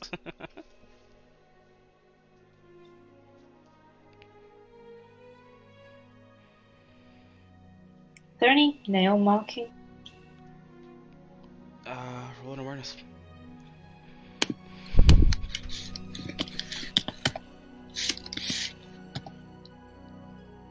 $19.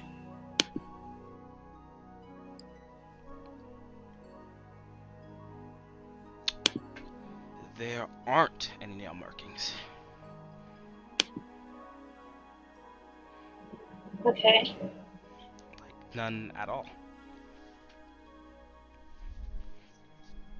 Huh, so this guy who's trying to pry open this thing had no nails to be prying it open with.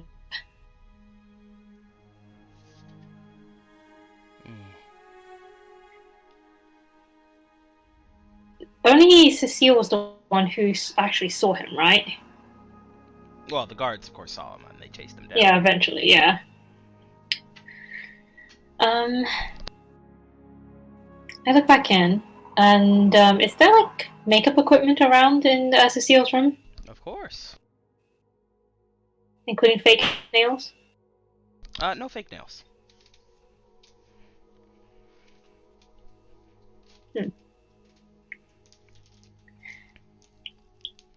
I just want like Reeves are casually doing patrols outside and sees Letha half hanging out the window, looking at the window frame. Mm-hmm. But she looks at Cecile and says,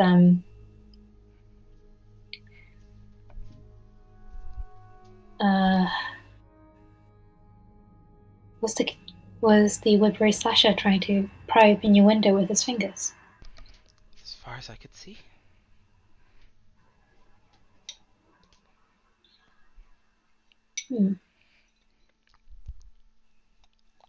This may be completely unrelated, but do you or anyone you know wear fake red nails?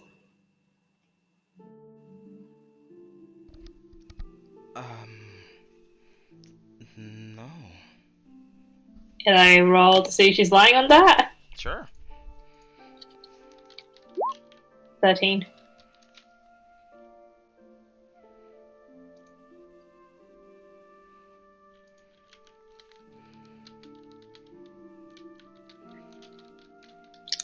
One second.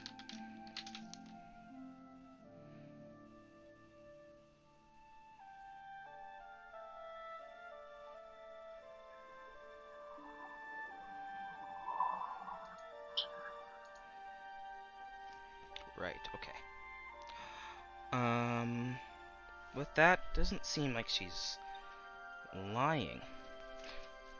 Also, something I should have probably have let you roll for, but I'm gonna give it to you now. Oh.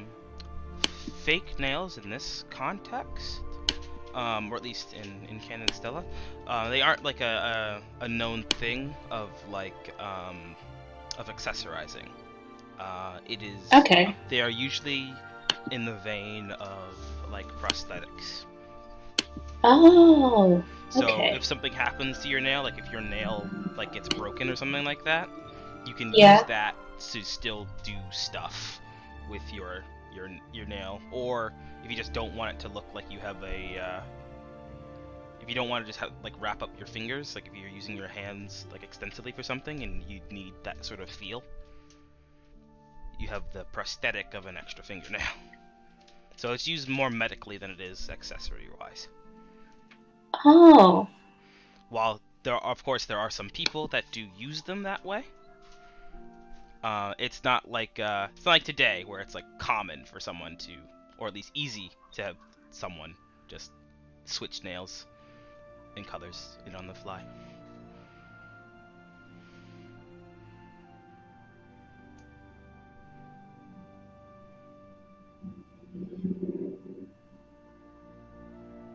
So wait, to repeat again, when you said that if someone did like these nails that come off, um, this wouldn't be much of an issue to the person.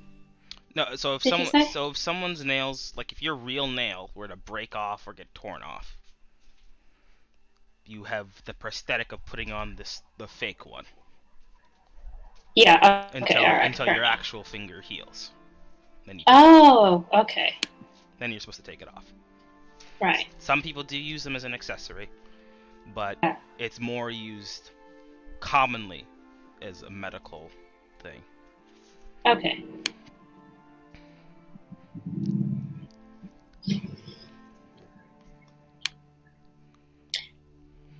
Okay. That she rewords the question a bit slightly. She asks, um, "Do you know anyone who's recently injured their nails?"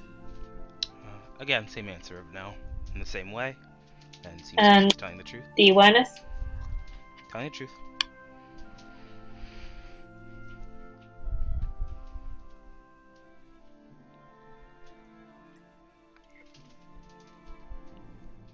Okay.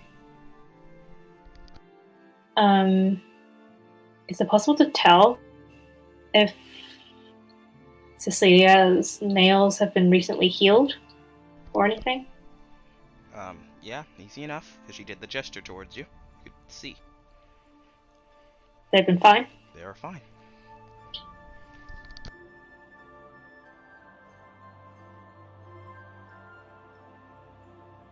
Hmm. She then looks at Cecilia and says, "Then is there a reason why there were scratch marks inside your carriage?" The carriage? "Yes, the one outside." Oh, we haven't used that in years. But do you know anyone who would have used it? Um, I believe my mother's the last one to have gotten ridden in it.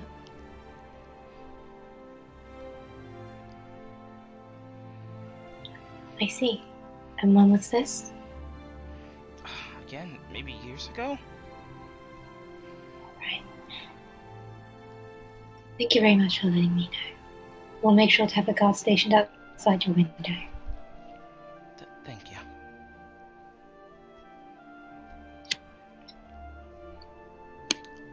And,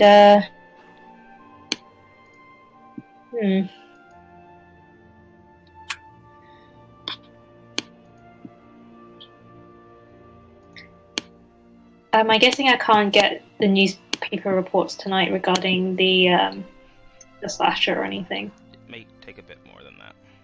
Okay. Do we know what he looks like? Yeah. There's enough wanted posters of him around now. Give me a second.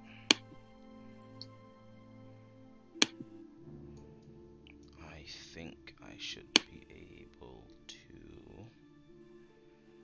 plop down.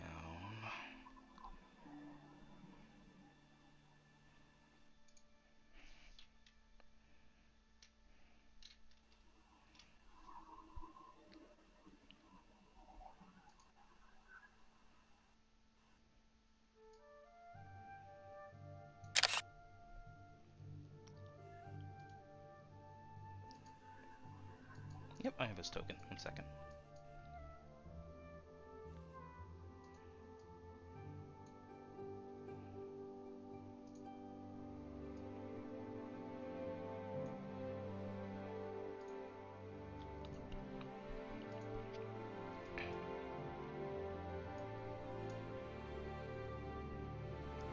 Here he is.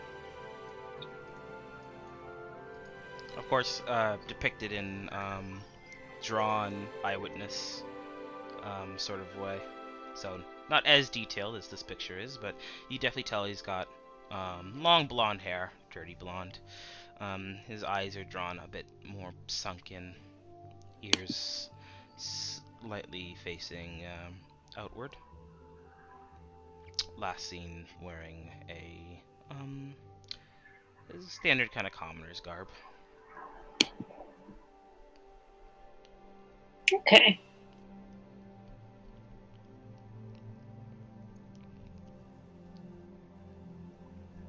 Alright.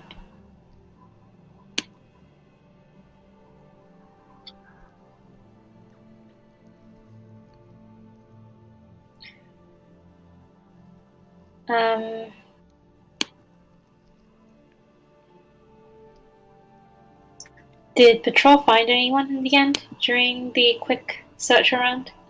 Didn't find anything. Okay.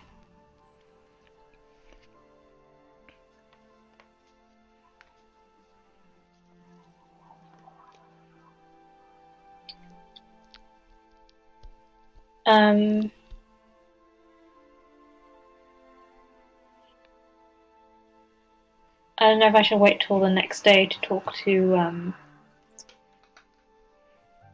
Lady Arula again. Okay then. With that, you are given your room, and as the night creeps through, something happens. Oh boy. Oh boy. Let's see here.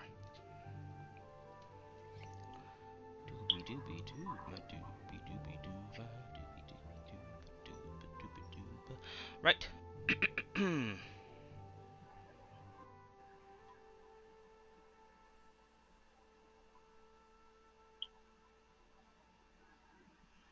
Actually, no, nothing happens. But next day comes, and if you want, you can explore the house. Hey, definitely. Okay, well, just take your token towards a room, and I'll give you what you can get. Okay. So, actually, let me pull this to the side here. Nope, small form, please. Thank you. So that seems to be kind of the kitchen and pantry area. It's kind of standard. Seems standard for a manor house kitchen. There are large stoves and countertops. And the shelves stuffed with condiments and spices, and a small round table and chairs where servants might have their meals separate from where the main family would. There is a door to the side, which leads kind of to the main pantry area, over or sorry, that's not the right there. Over through that door that's over there. Um, that is when you look into it, it's filled with crates and barrels of various foodstuffs. Mm-hmm.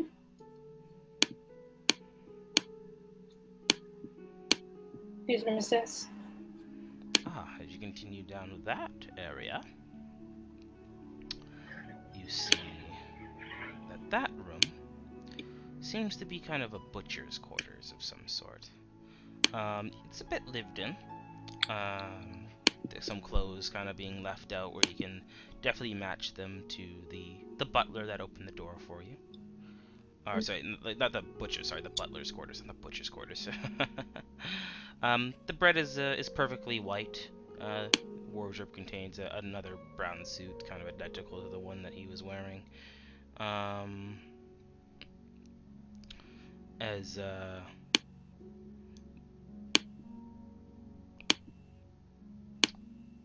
Yeah, no, that is it. But hey, you can, if you're searching through this room, kind of aggressively, you can roll an awareness if you want. Not aggressively, but I do just come in and if there's like anything on the shelves, I'll like look at the shelves, kind of thing. I see if there's anything on the desk, kind of thing. Nothing on the desk. But you know what? Roll an awareness.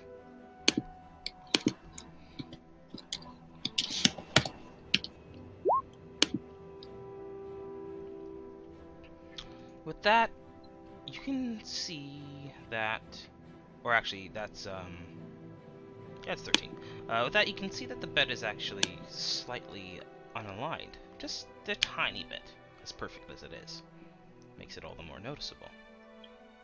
Huh. Push it aside a bit. You push it to the side, and you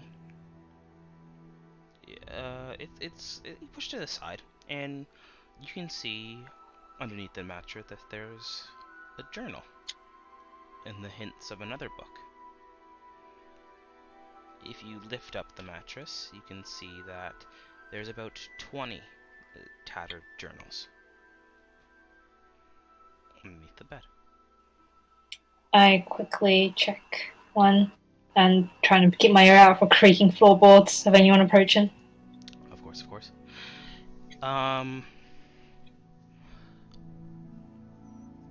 As you pick one up, you start reading one of them, you can see that each is filled with names and descriptions of a wide variety of people. With your knowledge that you rolled at the beginning, you'd know that most of the names here are mostly kind of wealthy individuals from the city, and seems to be passerbys or people that Barnsworth kind of sees from day to day.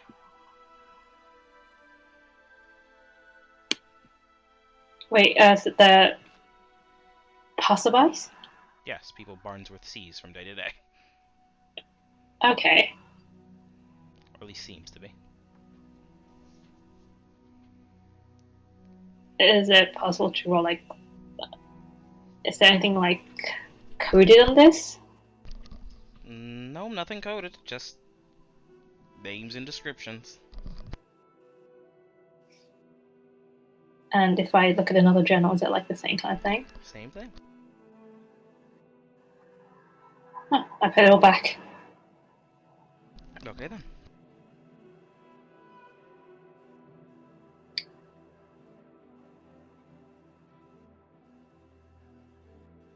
Hmm. Wait, did they include the name of the banker that just visited last night? Yes, he's included.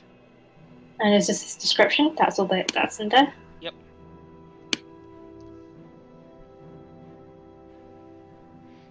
Did it possibly include us, the mercenary company that came in? Yes. Oh. Is there descriptions on it? Of Like of Reeve, since he's the yes, leader of yes. it? There's a description of Reeve. He hasn't seen any of the other soldiers, so they haven't come into the house. There's a description of you.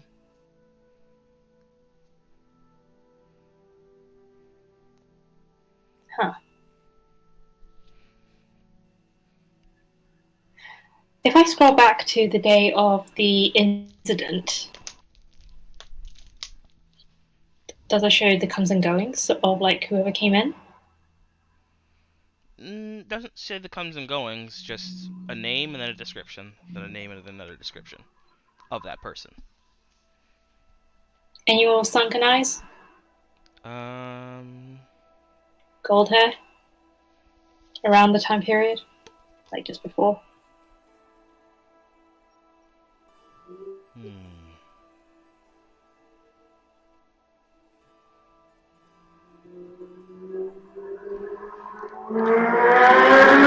So sorry. Yikes. So sorry. Around the time period of the of what exactly?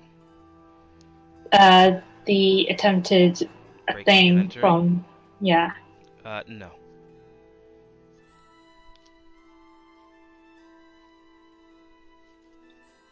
like even a couple of days before and stuff like that around that time. Nope. Okay, so anything to note during the period of people who had came in around that time period? Nope, nothing to note.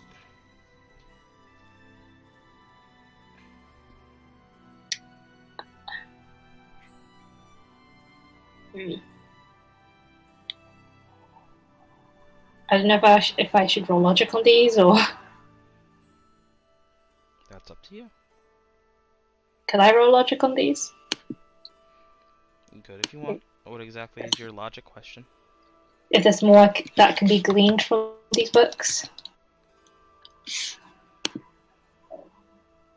would that be viable? Oh, roll. Okay, that would be a bit of me. 17. Alrighty then. With a 17, with what you have now, not really. Right. Um,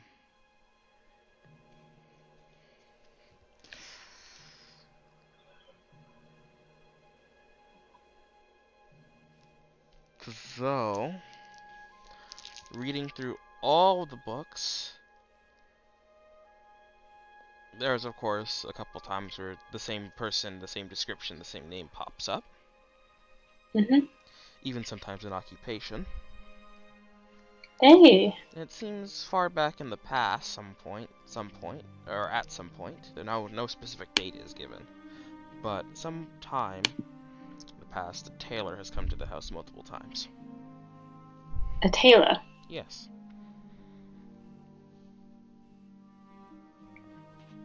What's his description? Does he have a name? Yeah, he is a name. Give me a second.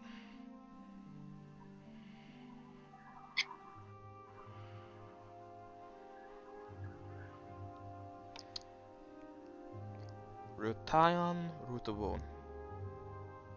Ooh, very exotic sounding.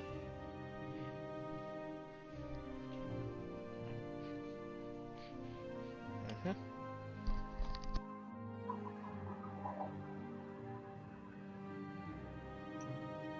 Well then, I think I'm going to pack it up for today.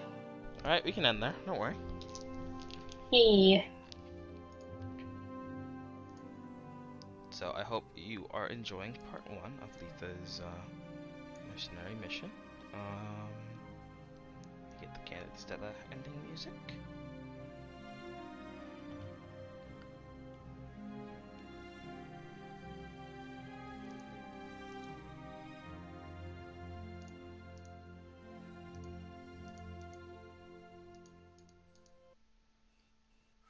Alright, well, thank you for playing. I hope you enjoyed. And with that, Hey, thank you. I will end our recording. Yay!